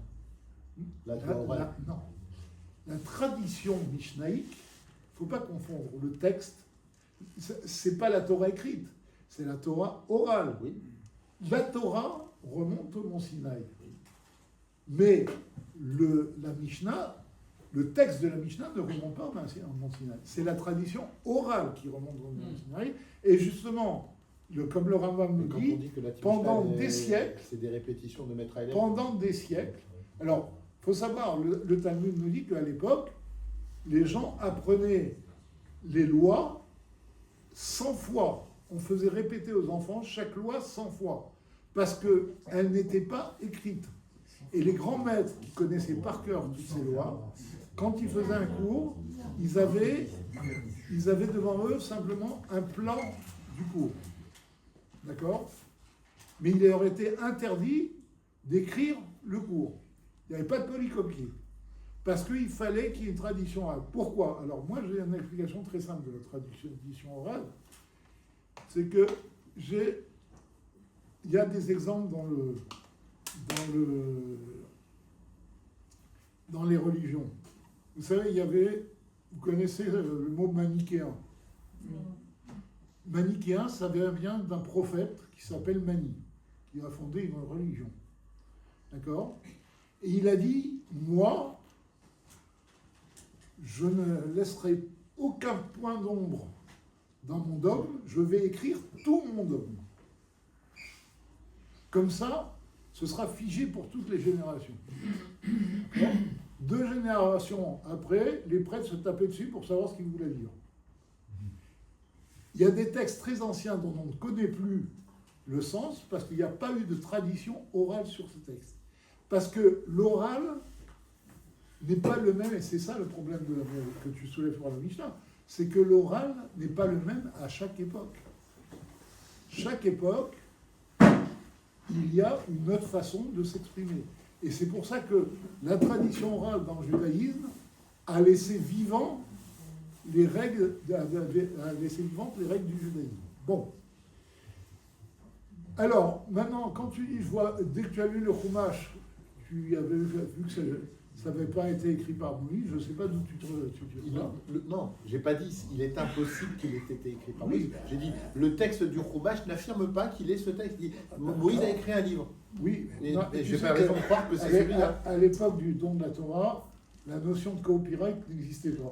Non mais il aurait pu dire ceci est le livre écrit par Moïse. Si ça avait commencé par ceci est le livre écrit par Moïse, il aurait dû mettre un ISBN, mais il ne l'a pas fait. Mais c'est pas ça mon propos. Par contre, ce qui est intéressant, c'est que moi j'ai fréquenté des mathématiciens russes. Et il y a un des mathématiciens qui était un type d'assez haut niveau, et malheureusement un peu dans tous les sens, qui avait fait tchouva. Comme il était dans tous les sens, cette tchouva aussi, elle était dans tous les sens. C'est souvent comme ça avec les Russes. Et à l'époque, il avait fait une analyse du texte par ordinateur, une analyse du style du texte de la Torah.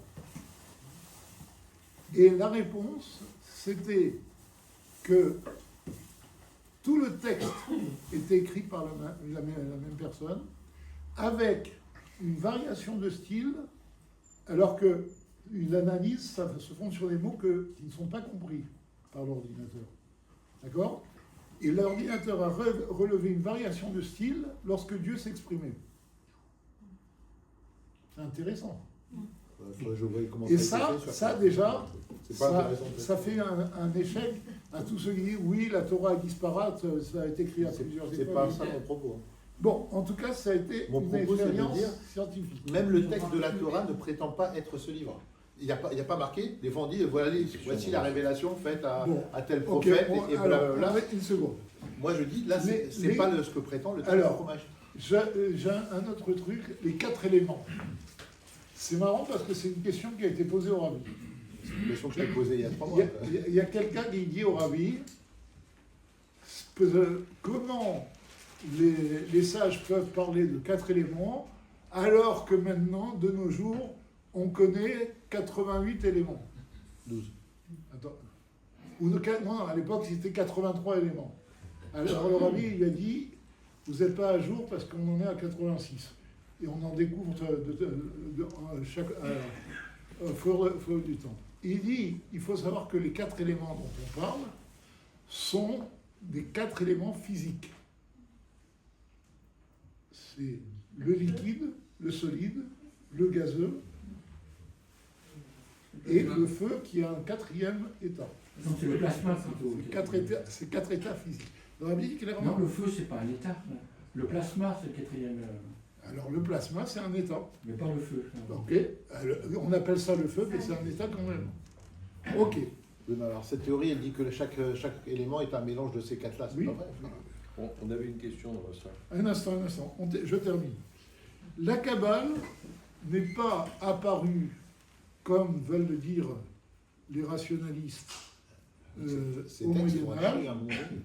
Si tu avais appris la Gemara Chagiga, il y a là-bas toute une partie où on parle des anges et des gens qui manipulaient des notions spirituelles.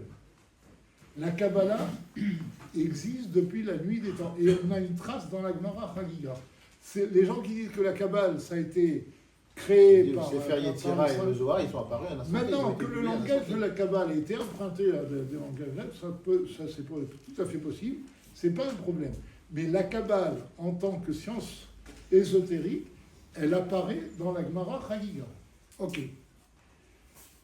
Alors maintenant, sur les histoires du déluge, c'est vrai que c'est une bonne question. Je n'avais pas pensé à ta question. Bon, on reste, vous savez, alors, pour vous dire, une fois, à un moment donné, il y a quelqu'un qui a lancé un journal juif, et il m'a demandé s'il pouvait publier une lettre du rabbi sur création et sur la datation que j'avais traduite. Je leur ai dit d'accord. Bon. Et après, ils ont organisé un débat avec Yves Coppens et quelques autres scientifiques. Ils voulaient que j'y aille, je leur ai dit non parce que je suis courageux mais pas téméraire. Je ne mesure pas à Yves Coppens parce qu'il va m'entraîner dans un terrain technique où je ne pourrais pas le suivre. Et j'ai eu tort. Parce que Yves Coppens, vous savez tous qui est Yves Coppens. C'était le maître de la paléontologie. C'est quelqu'un qui a continué à écrire des articles scientifiques jusqu'à plus de 90 ans. Et beaucoup de livres de vulgarisation aussi, il est très sévère parce qu'il est... Il est parti il y a quelques années à l'âge de presque centenaire. Et je pense que c'est parce qu'il a dit ça. Je vais vous dire ce qu'il a dit. Il a dit, c'est vrai, il a dit aux autres qui étaient des petits scientifiques, ils n'avaient pas son niveau, il a dit, vous savez, toutes les questions que le rabbi pose sur la datation sont de vraies questions. Et on se les pose nous-mêmes. Mais nous avons d'autres problématiques qui sont résolues par nos théories.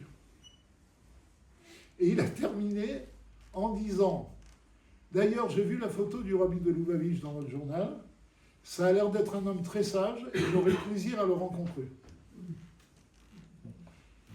Il a mérité de partir de ce monde presque centenaire, avec toute sa tête. Bien. Alors, ce que je veux dire, c'est que bon, c'est une question, comme on dit dans le monde de l'étude, Sari Rioun, on va s'approfondir dessus. J'en ai plein d'autres. J'y ai jamais pensé. Bon, c'est une bonne idée, une bonne question. Je te l'accorde. Il y a un monsieur qui... Alors, maintenant, Il y a un monsieur qui réclame. maintenant, Quand tu dis ouais, c'est pas possible, on termine. Quand tu dis ouais, c'est pas possible qu'il y ait les espèces, etc. Les Indiens, maintenant on sait qu'ils viennent d'Europe. C'est des Indo-Européens. Non, Comment ils ont fait? pas des Indo-Européens, mais ils viennent d'Europe. D'accord? Comment ils ont fait pour traverser jusque là-bas? Le détroit de Bering. Oui, mais c'était loin, hein? On sait qu'ils sont passés par le détroit de Bering, Ok. qui est glacifié. Donc, des transhumances d'hommes ou d'animaux, ça C'est pas- existe. Pour l'Australie. Bon, Non, pour l'Australie, c'est par bateau, c'est pas. oui, parce que c'est une île. Alors, il y a Et une non, mais autre- lointaine en plus. Ah oui, je reviens. Alors, pour l'archéologie, moi je dis toujours la chose suivante. La Gemara dit l'oraïti et naraya. J'ai pas vu, c'est pas une preuve. D'accord? Ils peuvent dire ce qu'ils veulent. Ils n'ont pas vu, ben c'est pas une preuve. Ça ne veut pas dire que ça n'a pas existé. Maintenant, pour terminer, moi j'ai une petite théorie. Vous savez qu'il y a, à la fin de la Bereshit, de la paracha Bereshit, il y a écrit qu'il y a les Giborim, les héros, Il y a des films. qui sont descendus sur terre, ils ont tout, etc. Et là-bas on dit, c'est eux les Giborim, Anshechem, les gens de renom. D'accord? Et le Midrash nous dit, c'est qui ces gens de renom? C'était des gens qui provenaient de l'accouplement d'un ange et d'une femme. Ça vous rappelle pas quelque chose? C'est des films. Hein? Des Il y a des films. Ça vaut pas, ça, Achille et Ah. Ulysse, tous les héros grecs. D'accord? Le déluge, on le trouve à peu près dans un grand nombre de civilisations. D'accord? Etc. Il y a un tas de choses qu'on trouve dans beaucoup de civilisations. Moi, j'ai une théorie. Ça vaut ce que ça vaut. Il y a dans l'histoire un tronc commun tant que l'humanité était une. À la tour Babel, ça a bifurqué. Et c'est ce qui explique qu'il y a un certain nombre d'archétypes qui se retrouvent dans toutes les civilisations jusqu'à un certain moment. Bon, mais ça, c'est ma théorie personnelle. Maintenant, on va passer aux questions. Je sens qu'il y a un bouillonnement dans la chose. Alors, levez-vous parce que... Concernant le Magoul, le déluge, c'est une question, je trouve, sur l'idée. Enfin, ça marche pas. Enfin, concernant les autres questions que vous avez posées, Robert, encore une fois, c'est l'absence de preuve et la preuve d'absence. Mais le Magoul, il y avait un vrai raisonnement logique qui pose vraiment problème. Alors que les autres, c'est juste qu'on n'a pas de preuves. Mais c'est pas parce qu'on n'a pas de preuves que ça C'est pas le existait. seul où on n'a pas de preuve. Quand je dis Abraham, le monde autour d'Abraham décrit le monde géopolitique du 8e siècle, c'est pas l'absence de preuve. Bazac, vous avez traduit, il répond. Non, j'ai traduit 2 chapitres, je suis pas d'accord avec un des 2 et j'ai pas encore lu le reste. Mais j'ai bien l'intention de le lire, bien entendu. Et donc, concernant ma boule, en tout cas, je sais qu'il y a beaucoup, je sais pas, mais en tout cas, il y a un nombre conséquent de rabbinim qui se permettent de penser que le Maboul est local. Et comment on peut se permettre de penser que le Maboul est local, et non pas global, qui couvrait toute la Terre, parce que ça prouve un vrai problème de conception spatiale, et pas que, des continents, etc. Il y a une discussion dans la Gemara que j'ai pas lu, que je cite de quelqu'un que j'ai lu, dans Zvachim 113a, qui dirait que, d'après Rabbi Yochanan, le Maboul n'a pas atteint Eretz Israël. Si Oui. on dit que le Maboul n'a pas atteint Eretz Israël, Il marque lequel, Israël ou Yerushalayim. mais dans ce cas-là, ça veut dire que le Maboul n'est pas global. Si le Maboul n'est pas global, pourquoi on ne pourrait pas imaginer qu'il est local? Et j'ai en tête aussi dans La science de Dieu, l'ouvrage de George Schroeder. Non. Ça contredit un Zohar qui dit qu'en fait, le déluge, c'était le mikvé de la terre. Mais là-dessus, enfin, le Zohar n'est pas. Enfin, on n'a pas. Attends, qu'est-ce qui vous gêne dans le déluge? Quoi? Qu'est-ce qui vous gêne dans le Les déluge? arguments de Robert, que vous n'avez pas de réponse, par exemple. Enfin, Des espèces. Bon, Comment? c'est une question. Non, mais c'est-à-dire que. Ok. Ça arrive entre le Zohar et la Gemara, la primauté passe sur la Gemara, normalement. Vous savez, nos sages disent que les autres peuples sont comparés au soleil et que le peuple juif est comparé à la lune. C'est étonnant, on devrait dire le peuple juif c'est le soleil et les autres c'est la lune. Et on explique pourquoi ils sont comparés à la lune, parce que la lune elle disparaît chaque mois. Et ça c'est la faculté du peuple juif de se remettre en question. On a une question, je sais bien.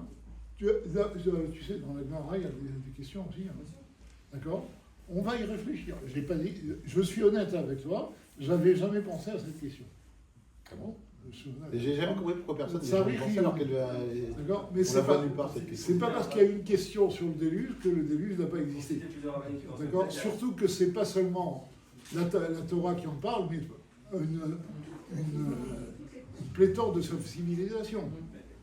Concernant des rabbins qui pensent, c'était Rav Gedel Hadel, qui est un élève du Chazonish, un grand élève du Chazonish, Rav Gedel Hadel qui pensait, Rav Attenberg aujourd'hui à Paris à côté qui croit comme tel, et des tas de grands rabbins qui pensent, qui peuvent penser, tout en étant très solides sur leurs appuis en termes de religion et en étant des fervents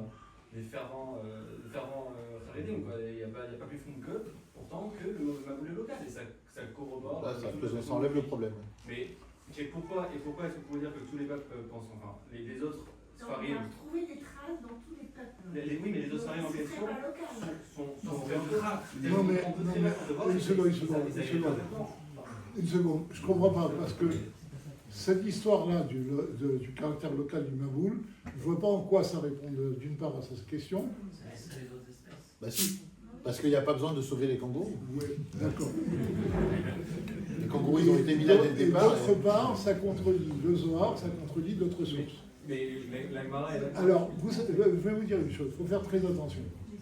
Parce que pendant très longtemps, lorsqu'il y a eu l'apparition, la première apparition des sciences, par exemple le darwinisme, lorsqu'il y a eu l'apparition du darwinisme, il y a beaucoup de rabbinim bien pensants qui ont dit « Ah oui, mais c'est en accord, on peut avoir une allusion dans la Torah. » Et à un moment donné, on s'est aperçu que c'était faux. Et c'est marrant parce qu'ils avaient des allusions dans la Torah de théories qui étaient fausses. D'accord? C'est pour ça que le point de vue de la Torah en tant que tel est beaucoup plus facile à assumer que essayer de recoller les morceaux de la science et de la Torah. Ça ne marche pas. J'ai pas dit ça. Hein. J'ai Non, jamais mais c'est parlé de lui, ça, moi. c'est pas toi qui dis, c'est lui. J'ai pas parlé Faut faire de, très j'ai pas parlé attention à de cette façon de- scientisme, j'ai pas parlé Il de. faut faire très attention Et sur surtout, cette façon de Gary, faire. dans tout ce que tu as dit, tu as parlé d'un Dieu évident parce que le monde est compliqué et que la théorie d'horloger. À aucun moment tu n'as fait le lien entre cette théorie philosophique et tout ce monde de la Torah qu'on a. Pour moi, la foi du juif, c'est pas que Dieu existe, c'est tout cet univers de Torah, de cette transmission qui va du Chumash jusqu'à la Kabbale, que tout ça a une authenticité et remonte à loin. Et ça n'est pas plus, ça n'a rien d'évident. C'est pas évident, mais C'est j'ai ça, la le droit foi. j'ai le droit de croire. Je t'ai pas interdit, je t'ai dit J'ai le juste. droit de croire à ce que dit la Torah. Moi, je vais pas m'empêcher de manger du pâté de sanglier à cause de ça, parce que c'est pas évident. Non. Comme a dit le fameux Bleustein, le fameux Bleustein, à l'époque, j'avais expliqué que, le Rabbi explique que le don de la Torah est un événement historique au sens scientifique du terme. Parce que ça a été transmis de génération à génération par des gens qui ne l'acceptaient pas forcément. Mes parents n'ont rien Une dit. seconde. Si, la preuve, c'est que t'es là.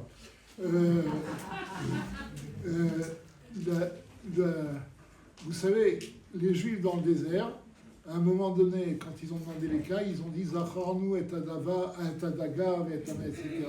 On se rappelle du poisson, de l'ail, de l'oignon que l'on mangeait en Égypte, Chinam, gratuitement. Rachid il a dit, même les briques pour construire les pyramides, il leur donnait pas gratuitement. Et ils mangeaient, vous allez me dire qu'ils mangeaient ça gratuitement. Il dit non, ce qu'ils veulent dire, c'est gratuitement des mitzvot. C'est-à-dire qu'ils étaient déjà énervés d'avoir à faire les mitzvot. Donc ce sont des très bons témoins, parce qu'ils n'admettent pas tellement la Torah, c'est un poids pour eux. Mais quand même, ils ont témoigné que la Torah a été donnée. D'accord? Bon. Et moi, j'ai fait le parallèle. J'ai dit, regardez, Vercingétorix, tout le monde le connaît. D'accord? D'où on le connaît? Sûrement pas des Gaulois, parce qu'ils n'écrivaient pas à l'époque. À l'époque de Vercingétorix, nos ancêtres des Gaulois étaient dans la préhistoire. Ils ne savaient pas écrire. Donc, les Enfin, ils avaient seuls... une civilisation avancée, mais ils ne connaissaient pas l'écriture. Voilà. Mais ça s'appelle la préhistoire, ça. D'où on connaît Vercingétorix, parce qu'il y avait un général romain qui s'appelait Julius Caesar, d'accord, Jules César, qui faisait la guerre aux Gaulois. Ils étaient durs à cuire, CF Astérix. Donc tous les soirs, il se défoulait sur ses tablettes et il écrivait ce qui s'était passé. Et ça a été mis dans un livre qui s'appelle De Bello Gallico, la guerre des Gaules. C'est le seul document historique qui nous parle de Vercingétorix. C'est beaucoup plus faible que la tradition de la Torah. Et alors ce Bleustein, il m'a dit, je veux bien croire que Vercingétorix n'ait pas existé parce que les preuves sont faibles. Mais il m'a dit, vous savez, la différence entre admettre que la Torah a été donnée et croire en Vercingétorix, c'est que si je crois à Vercingétorix, ça n'implique rien dans ma vie. Mais si je crois à la Torah, ça implique un changement dans ma vie. Et c'est ça toute la difficulté.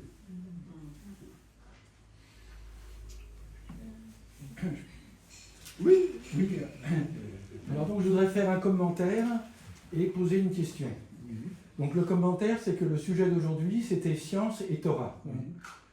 Dieu, c'est pas du domaine de la science, c'est du domaine de la Torah.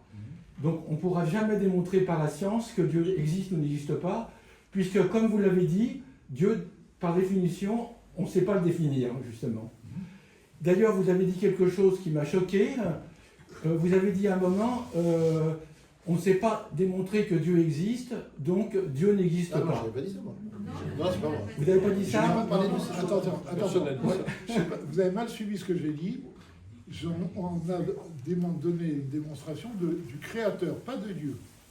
Non, mais c'est pas moi qui ai prononcé ça. Alors c'est pas Parce que vous. Dieu et le créateur, ce sont Donc, deux notions différentes qui d'accord. sont liées, mais on peut donner une démonstration du créateur à travers la nature, mais Dieu, on ne peut pas en donner une démonstration. Ça relève Dieu la foi. Donc, avec la science, on peut toujours reculer les frontières du savoir, mais jamais on pourra aller jusqu'à, la notion de Dieu, ce n'est pas dans ce périmètre.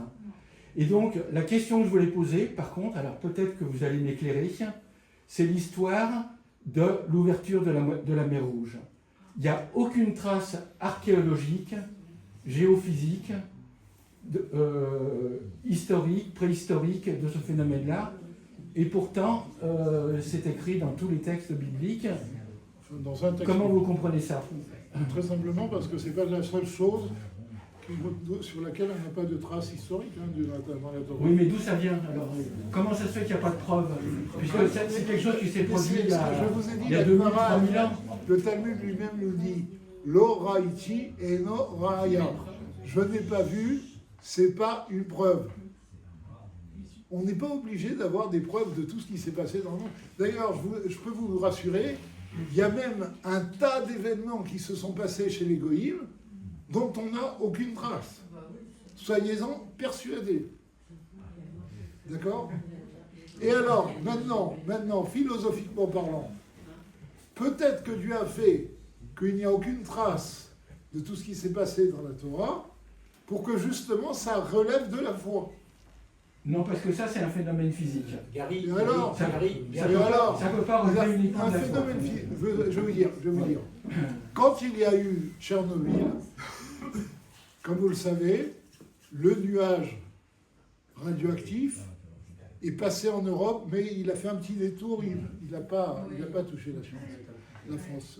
C'est du gros bluff, parce que j'ai un ami qui travaillait au CEA, et justement, son travail, c'était de mesurer le taux de réactivité qu'il y avait dans l'air.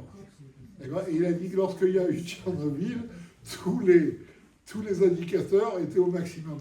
Il n'y avait que les très gros indicateurs qui ont réussi à mesurer Il a dit, bon, c'était pas dangereux. C'était pas dangereux, mais c'est passé très bien. Ok. Maintenant, de nos jours, si on n'avait pas ces indicateurs, qui dirait que Tchernobyl a existé? Personne. À l'époque, ils n'avaient aucun moyen scientifique de fixer, de prouver un Il y a toute événement. l'armée du physique. pharaon et le pharaon qui ont été engloutis dans l'affaire, normalement. Quoi? Si on croit le texte de la Bible, Tout à fait juste. il y a toute l'armée du pharaon qui a été engloutie. Et les pharaons, ils aimaient bien tout noter à l'époque. Enfin, Oui, ils avaient bien tout noté. On Ça, a ils retrouvé n'ont pas tous noté. les écrits. non, non. Gary, si je puis me permettre, parce que c'est pas tout à fait juste que monsieur Bonjour, bonjour. a dit, oui, bon, ça va. Oui, tu m'as pas vu sur le plan. On a organisé, nous, Deloitte, il y a 3 ans, pour nos clients, une exposition au Louvre sur le royaume de Couche. Et sur le royaume de Couche, moi, je ne connaissais pas l'histoire. C'est l'Éthiopie. Couchine, donc Couche, c'est Au Soudan. au sud de l'Égypte. Hein. Si vous voyez une carte. C'est le Soudan. C'est pas l'Éthiopie? Non, c'est le Non, Soudan. non, c'est au sud. Dans la C'est au tradition sud. juive, c'est l'Éthiopie, mais dans l'archéologie, c'est le Soudan. Ouais. Bon. Et il y a 2 choses qui ont été Une indiquées. traduction. Il y a 2 choses qui ont été indiquées. C'est qu'il y a un prince d'Égypte qui a régné pendant 7 ans, qui est venu, donc sorti d'Égypte, un des fils du prince du pharaon, et qui est venu pendant 7 ans devenir le roi de Couche. Et il était indiqué, toujours là, que ce roi avait une particularité, c'est qu'au départ, il était le conseiller du roi de Couche. Le roi de Couche est mort, a été tué, et donc il devait se marier avec la femme. Donc c'est comme ça la tradition chez les Couchim. Quand le roi mourait, celui qui devenait roi devait se marier avec la femme. Et il est arrivé qu'il écrit clairement que cet homme n'a pas touché la femme pendant des années. D'ailleurs, à la fin, il y a eu une révolte et au bout de 7 ans, il a dû se sauver. Et on voit ces 7 ans dans la Torah, puisque Moshe, qui Oui, était... le Midrash dit que Moshe a été roi d'un peuple. Voilà, exactement. Et après, d'ailleurs, on explique que les Couchim ont remplacé les Égyptiens, et on parle dedans d'une ouverture d'une mer. Clairement, je l'ai vu, c'était écrit, j'étais très étonné, très étonné. Il y a un texte français, puis il y a une traduction en anglais, moi je ne disais pas, et je vois, ils relataient un événement extraordinaire qui était arrivé. Alors, ils expliquaient par un grand vent, etc., évidemment, de manière scientifique, mais c'était écrit. Non, il faut savoir que même le Talmud dit que le passage de la mer Rouge a été réalisé par un grand vent. Voilà, c'est ce qui expliquait dans D'accord? l'histoire des Ça, Couchim. bon. Non, non. Eh bien, attends, Non, non, ce que je veux dire, il faudrait un séisme et un tsunami, mais un grand vent, jamais. Jamais un grand vent c'est ça le miracle. provoquera. Il l'expliquait comme ça avant. Non, parce que attendez, où est le miracle? Parce que à l'heure actuelle, vous prenez une bassine, vous mettez suffisamment de pression du vent et vous la coupez en deux. Hein. Bon, ça c'est pas difficile. Bon, là, il faut un vent Les enfants d'Israël, ils auraient dû être embarqués. Ah, c'est ça le truc. Non, mais c'est ça le truc. Je me suis pris, parce que j'ai le Talmud, et même le Tanya parle du passage de la mer Rouge, et il dit qu'il y a eu un grand vent. Les commentaires disent que c'était un vent. Et c'est ça le miracle. C'est que même si le vent était très puissant pour ouvrir la mer Rouge, où il y a eu un miracle qui n'a pas réussi à projeter les Juifs, ou bien il y a une autre modélisation, c'est que le vent était latéral. Il y a eu 2 vents latéraux, et entre les deux, il n'y avait rien, et les Juifs sont passés. On peut toujours trouver des expressions scientifiques, mais ça ne change rien pour un Juif qui croit en Dieu et qui est Ah oui, mais alors, justement, c'est pas, c'est le domaine de la notre- foi, c'est uniquement. on n'est pas en train d'expliquer le miracle. Moi, alors, il y a un tas de gens qui s'amusent, même sur YouTube, vous en avez sur YouTube, il y a tout et son contraire. C'est bien. Il y en a qui veulent, il y a un tas de vidéos qui expliquent ah ouais, tel miracle, c'est bien, c'est des Je peux parler un peu vulgairement, on s'en fout. En fait, j'ai même pas compris le sens de votre question, pour être franc, parce que, admettons que vous croyez à la Torah, pourquoi vous avez besoin de trouver une explication scientifique? Je suis d'accord avec vous. Ben, c'est Bah, ce que donc je je dis. vois pas. Pour Dieu, il n'y a pas d'explication. Pour moi, tout ça, c'est entre guillemets bullshit, mais pour quelqu'un qui y croit, je vois pas l'intérêt de chercher. Oui, mais pourtant, le thème aujourd'hui, c'est science et Torah. Oui, mais ça Il veut n'y a pas pas dire besoin qu'on d'expliquer peut- par la Non, science. science et Torah, ça ne veut pas dire qu'on peut expliquer la Torah par la science. À propos de science et Torah, je voulais rajouter un truc à ce que tu as dit tout à l'heure quand même, en mémoire de... Tu as parlé du paradoxe des jumeaux qui a été inventé par Langevin. Je voulais préciser que pendant la guerre, Langevin a été réussi, qui travaillait pas loin du séminaire israélite, a réussi à sauver des Sefer Torah de la destruction par les nazis.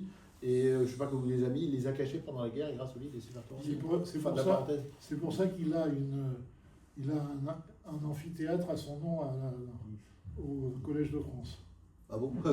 Il y a eu d'autres raisons, ça. Oui, vous dites que Dieu dépasse l'entendement humain. Donc Dieu est complètement à l'extérieur même de l'infini mathématique. Il est à l'extérieur de tout ça. Donc comment une langue qui est imparfaite, qui est soumise à l'évolution du temps, et il y a plein de, il peut y avoir des petites variantes textuelles. Comment une langue qui est soumise à des imperfections historiques peut-elle saisir quelque chose qui est au-delà de l'entendement humain? Alors, ça, qui est au-delà même des mathématiques. Là, on parle de Dieu, il est au-delà de dedans. Ça, c'est une discussion à plusieurs centaines d'années d'écart entre le Maharal de Prague et le Rambam. Vous savez que Maïmonide dit au début du Sefer Hamada que Dieu est en même temps ou à Yodéa, ou à Yadoua, ou à Amada. Il dit que Dieu est en même temps le connaissant, la connaissance et le connu. Le Maharal de Prague, qui vient plusieurs siècles après, il dit c'est interdit de dire ça. Parce qu'on ne peut pas dire que Dieu est une connaissance. Il dit alors, si on ne peut pas dire que c'est une connaissance, alors qu'est-ce qu'il est? Il dit, de la même façon qu'on ne se pose pas la question de ce qu'est notre âme, et bon, on ne se pose pas la question de Dieu. Dieu, c'est quelque chose qui est tout puissant et indéfini. D'accord? Et alors, vous savez très bien qu'une des règles du judaïsme, c'est que Elou va Elou, divrei Elohim Chaim. Le Rambam a un point de vue qui se tient, et le Maharal de Prague se tient aussi. Et ça, il y a toute une dissertation du Tzemar Tzedek, troisième rabbi de Lubavitch, où il explique que, en fait, le Maharal de Prague a raison au sens où Dieu est indéfini, donc on ne peut pas parler de la connaissance de Dieu, on ne peut pas dire qu'il est connaissance, mais alors on se pose la question, comment Dieu connaît les créatures? Il dit très simplement, parce que Dieu a créé tout un enchaînement de mondes spirituels, dont le premier s'appelle le monde Atsilut, où il y a des sphirotes, des attributs divins qui contiennent, entre autres, la connaissance. Il y a 10 attributs dans la connaissance. Et à travers ces attributs sont comme des outils dans les mains de Dieu, qui lui est indéfini, par lesquels il gère le monde, et il connaît le monde. Oui, alors en quoi la Torah pourrait véhiculer... Non, alors, je termine. Et c'est pour ça que Maïmonide dit que Dieu est la connaissance, le connaissant, le connu. Parce que c'est Dieu qui connaît avec ses outils. Mais Dieu n'est pas connaissance. La thèse de ce livre, c'est justement que ce qu'on appelle Elohim, c'est pas Hachem, c'est pas ce qu'il y a avant le RSS, c'est précisément Atzilut. Non, alors justement, on veut dire ici, c'est que ces sphirotes d'Atzilut, ces attributs divins, au niveau d'Atzilut, sont divines au sens où elles ne forment qu'un avec Dieu. Dieu les utilise, mais d'un autre côté, elles n'ont aucune indépendance et aucune initiative. Et d'ailleurs, le début, d'après le judaïsme, le début de l'idolâtrie, ça a été de donner de l'importance aux intermédiaires qui avaient une influence sur le monde. D'accord? Et c'est ça que la Kabbalah et la Chassidut veut complètement enlever, c'est de dire que les sphirotes ont un certain pouvoir. Les sphirotes n'ont pas de pouvoir, ce sont des outils. Oui, mais je suis d'accord avec vous, mais comment expliquer, admettons ça, mais alors comment expliquer que la Torah est un texte qui a un lien privilégié avec la connaissance du divin? Parce que la Torah, c'est le texte, par excellence. Il a été donné et il a été transmis de façon... vous savez que Mais alors comment il peut y avoir des la divagations? halakha dit Comment il peut y avoir- qu'un Sefer Torah où il y a une lettre qui est cassée, pas effacée, on ne peut pas lire dedans. Mais bon, Alors ça- comment vous expliquez les différences alors juste en 1947 on a découvert les manuscrits de Qumran. Comment vous expliquez les différences entre... Il y a eu des, des manuscrits qui ont été... J'avais prévu le d'en rabbi- parler le, d'ailleurs. le rabbi en parle de ces manuscrits. Comment expliquer les divagations textuelles alors? Alors, Ils le sont rabbi pas en petits. parle. Oui, oui, pour le livre de Jérémie, etc. il y a des- Tous ces livres-là sont des livres qui ne sont pas faits par des juifs religieux. Ce sont des transcriptions. Vous savez, C'est pas des transcriptions, c'est un hébreu en pleine écriture oui, carrée. oui, Il y a des mais textes en c'est pas écriture carrée. fait par des juifs qui gardent la tradition religieuse d'origine. Ils ont fait des... Vous savez, quand le Baal HaTanya a écrit le Tanya, d'accord, à l'époque, il ne voulait pas l'imprimer. Donc les chassidim le recopiaient à la main et il le passaient de main. C'est tombé entre les mains d'opposants aux chassidim qui ont fait des copies où ils ont introduit des erreurs. Ces erreurs montraient que le Tanya était en fait un livre hérétique. Il suffit de changer quelques mots pour montrer que c'est hérétique, hein. C'est facile. Et c'est ce qui a décidé, le Baal HaTanya a imprimé le Tanya avec la version originale. C'est-à-dire que qu'on trouve des manuscrits qui n'ont pas la même chose, qui n'ont pas avec exactement le même texte, ça ne prouve rien. Mais comment Comment- affirmer que le codex, ce qui fait nos Chumashim, c'est bien la version? Il n'y a rien qui permet de Je peux parler 3 quarts d'heure là-dessus. Alors, on ne va pas le faire parce que... Ça revient, on en parle ça c'est un acte de foi. Ah, donc C'est un acte de foi, d'accord. mais qui a quand même une base de transmission depuis le... Et j'entendais la Septante. Effectivement, la Septante est un texte plus vieux que notre Oui, mais la Septante, je Donc sais la pas. Septante, c'est une traduction. La Septante, ça a été... Donc c'est un texte témoin. Il y a dans les manuscrits de Qumran des textes qui sont l'original hébreu de la Septante. C'est-à-dire que ce n'est pas des erreurs ou des faussetés de traduction, Oui. c'est bien, C'est- ça remonte à une traduction hébraïque. Ça veut dire que si on fait une rétroversion, on voit bien que la Septante traduit bien le texte. Non, original. justement, la Septante a été faite avec des erreurs de façon volontaire. C'est ce qu'on pouvait penser avant Qumran. Mais non, ça a été, Par exemple, par exemple, au lieu de dire Bereshit bara Elohim, ils ont traduit Elohim bara Bereshit. Parce que pourquoi? Pour qu'on n'interprète pas, il y a quelque chose qui s'appelle Bereshit qui a créé Dieu. Parce qu'on peut lire Bereshit bara Elohim, ça veut dire il y a Bereshit qui a créé Dieu. Oui, Donc, comme ils ont traduit ça pour un goy, ils ont mis Elohim bara Bereshit. Dieu a créé en premier. Et là, on a compris. Il est Arnevet. Arnevet, le lièvre. Oui. Ils n'ont pas traduit. Ils ont traduit par un autre animal. Pourquoi? Parce que la femme de Talmaï, elle s'appelait Arnevet. Un romain. Elle s'appelait lièvre. Il y en a qui disent même qu'il était vraiment marié avec un Bon, lièvre. Il y a en deux tout cas, versions. donc la Septante, c'est justement l'exemple de la Bible falsifiée, et le miracle, c'est ce que nous disent les Chachamim, c'est que tous les traducteurs étaient dans des salles isolées et ils ont introduit les mêmes erreurs. Ils ont introduit tous les mêmes erreurs. Il y a différents textes en plus de la Septante. Ok. Le monde est une question. Je voudrais poser une question.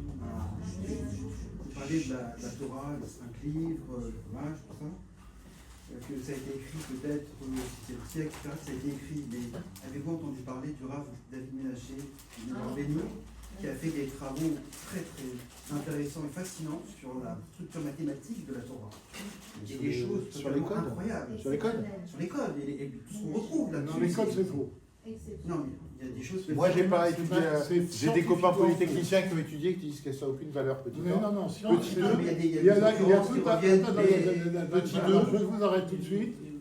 Il y a un groupe de scientifiques religieux de 120 personnes qui ont écrit un manifeste qu'ils ont publié sur Internet pour dire qu'ils s'opposaient au code de la Torah. Moi, je l'ai vu, ça, le manifeste. Non, mais de toute façon, ces codes-là, quand on voit comment ils sont fabriqués, quand on sait qu'entre un Sefer Torah, Ashkenaz, Séfarade ou Thémani, il y a des différences de voyelles, de yud, enfin, il suffit de quelques lettres pour tout casser. Donc, lequel est le bon? J'en sais rien. Bon, il y a une autre question. Je voudrais rebondir ce que vous avez dit à la fin. C'est que s'il n'y a pas de preuve, c'est que Dieu voulait que tout soit un acte de foi. S'il n'y a pas de preuve visible, c'est parce que Dieu voulait que ce soit un acte de foi. C'est une supposition. C'est pas écrit nulle part. Jusque-là, je veux bien C'est croire. un chidouche à moi. Jusque-là, je veux bien croire. Mais il y a quelque chose qui m'a beaucoup choqué dans un livre, excuse-moi, Michael. Il est là. Il est là. Ah, tu es là. C'est toi qui m'as prêté ce livre.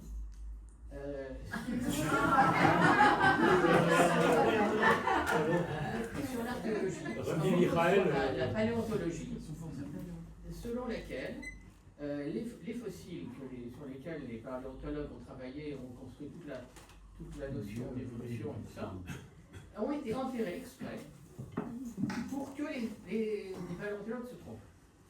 Alors, c'est une des explications données par Rabbi, mais c'est pas la seule. Oui, mais c'est peut-être pas la seule, mais ce livre a bien l'imprimateur du Rabbi. Maintenant, moi, alors je vais le dire tout de suite, je suis orthodoxe, hein, je suis pas du tout dans la tendance Lubavitch, mais je mange cachère, je respecte Shabbat. Je suis pas du tout un ambivalent. C'est bien, il y en a plein comme vous. Mais en ce qui concerne... Il y en a plein comme vous. Alors, oui, non, mais en ce qui concerne cette histoire peut changer, hein. de fossiles enterrés, un être suprême qui s'amuse à se moquer de gens qui, sincèrement, avec vraiment, pour découvrir la beauté du monde qu'il a créé, pour la complexité du monde qu'il a créé, et tu dis sincèrement, la paléontologie développe la théorie de l'évolution, ça.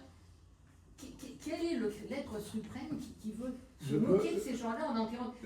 Ça m'a tellement choqué, vraiment tellement choqué, que je suis désolée, mais je ne peux absolument pas adhérer je peux répondre. Ça y est, j'ai question. Un peu résumé. Premièrement, c'est une des suppositions qu'avance le Rabbi. Et maintenant, même si cette supposition est vraie, moi je ne vois pas ce qu'il y a de choquant. Attendez, je vais vous expliquer pourquoi. Je vais vous expliquer pourquoi. Parce que cet être suprême, qui est Dieu, il a fait un monde où on ne le voit pas du tout. Il est en train de s'amuser là. Il fait un monde où... Il y a quand même une différence de gradation entre on ne me voit pas et en plus je mets des pièges pour qu'on me voit encore moins. Une seconde.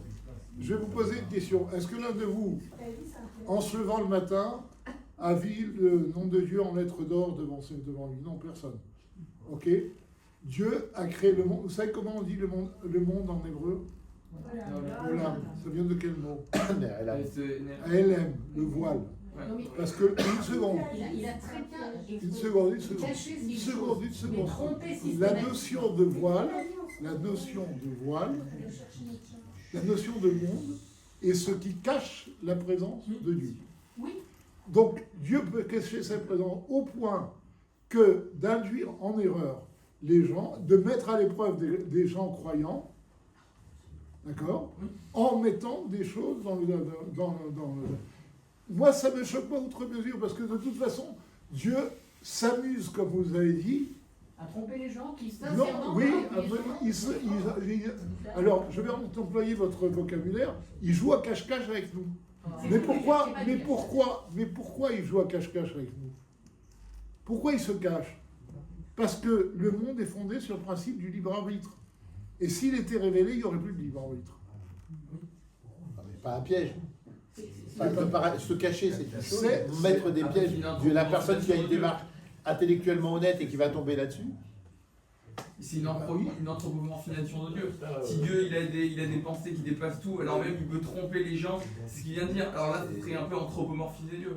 Si vous avez fait l'armée, c'est comme ça qu'on va On va pas en Si vous avez fait l'armée, moi j'ai fait. pour tromper les Dans l'armée, on Je n'ai pouvait- pas gardé un souvenir des militaires Non, comparable mais à on celui pouvait que vous avez de Dieu. Non, mais comment on renforce un homme T'inquiète pas, ils tentent des C'est pièges. pas étonnant ce process, comment on renforce un homme. C'est comme ça. Pervers que En ça. mettant des difficultés. Dans l'entreprise, c'est pareil, dans la vie, c'est pareil. Si vous n'avez pas de difficultés, vous ne progressez pas. Et heureusement qu'il y a des pièges dans la vie partout. Sinon, maintenant, ça vient. S'il n'y a pas d'autres questions. Oui, je voudrais juste rebondir sur ce que vous avez dit. Je ne peux pas laisser passer Il y a ça, pas d'épreuve au bout. parce que le domaine du nucléaire, c'est mon métier. Vous avez dit dans une centaine d'années, Tchernobyl, on ne saura même pas. Non, je dis que si on n'avait pas des traces écrites qui se gardent jusqu'à écrites ou maintenant on peut dire électronique, maintenant est-ce que les mémoires des ordinateurs vont se garder jusqu'à dans 100 ans? Est-ce qu'il ne va pas y avoir des choses qui vont les effacer? Ça, je ne sais pas.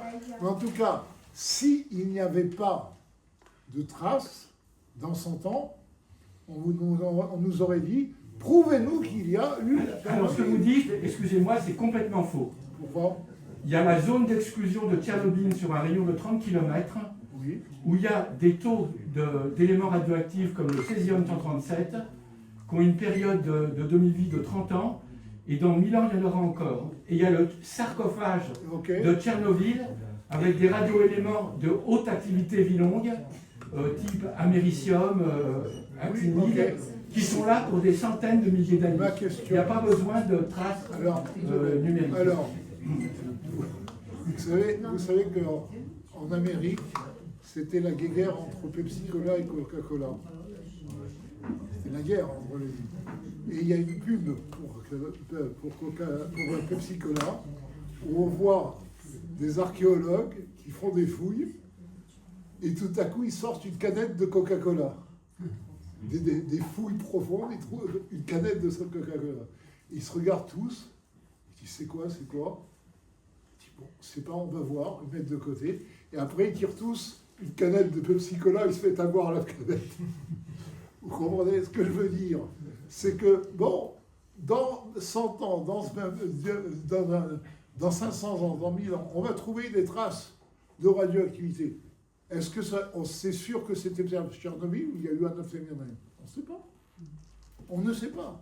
Ça, c'est, vous voyez, ça, c'est ce que l'on appelle, le Rabbi Bach fait ainsi sur ça, c'est que nous avons ici, et ça vous connaissez le terme, affaire à des problèmes inverses. C'est-à-dire, on n'est pas en train d'écrire 2 plus 3 égale 5, on écrit 5, on dit d'où ça vient. Et ça, les problèmes... Moi, j'ai fait ma thèse sur les problèmes inverses. Je peux vous dire que c'est un vrai casse-tête. Et jusqu'à présent, il y a des grosses recherches pour essayer de résoudre des problèmes inverses très simples, avec des données très simples. Par exemple, je laisse ton doigt, après je te rappelle. Par exemple, la sismique, c'est un problème inverse. C'est un grand foutoir. Il faut le dire. D'accord? Jusqu'à présent, on n'a aucun protocole mathématique ou physique qui nous prouve qu'il y a du pétrole sous le... Les seuls protocoles qu'on a, c'est du... Ouais, on regarde selon la végétation, selon les trucs, selon le machin. Les problèmes inverses sont des problèmes très compliqués. Et c'est ça que je veux dire. Vous ne pouvez pas dire à coup sûr que parce qu'on a trouvé ça, alors ça veut dire ça. J'ai un collègue, pas juif, d'accord, qui était prof de maths appliquées comme moi à l'université du Delaware. Un jour, je lui dis, dis-moi, que les corps qui autour de la Terre émettent une lumière rouge. Qu'est-ce que tu en déduis? Et il m'a dit, j'en déduis qu'ils émettent une lumière rouge. Et pas forcément qu'ils s'éloignent de la Terre. Or, il y a toute la théorie du Big Bang qui est fondée sur certaines observations. Il y a la théorie de l'entropie qui était une théorie absolue, maintenant qui est remise en question. Il y a un tas de trucs. Et tout ça, c'est des problèmes inverses. Et un problème inverse, mettez-vous ça en tête, c'est très difficile à résoudre. J'étais confronté à ça. Vous comprenez ce que je veux dire? Je ne suis pas du tout convaincu, mais enfin bon. Ok, on passe Oui, à attends, le petit garçon, il avait une question. Je n'ai pas du tout des connaissances en nucléaire. Mais Je vous m'en avez doute. dit que dans mes langues, il y aura encore des traces de Tchernobyl. Mais dans la Torah, on sait qu'il y aura Mashiach. Peut-être que dans mes langues, il y aura Mashiach. C'est une bonne conclusion.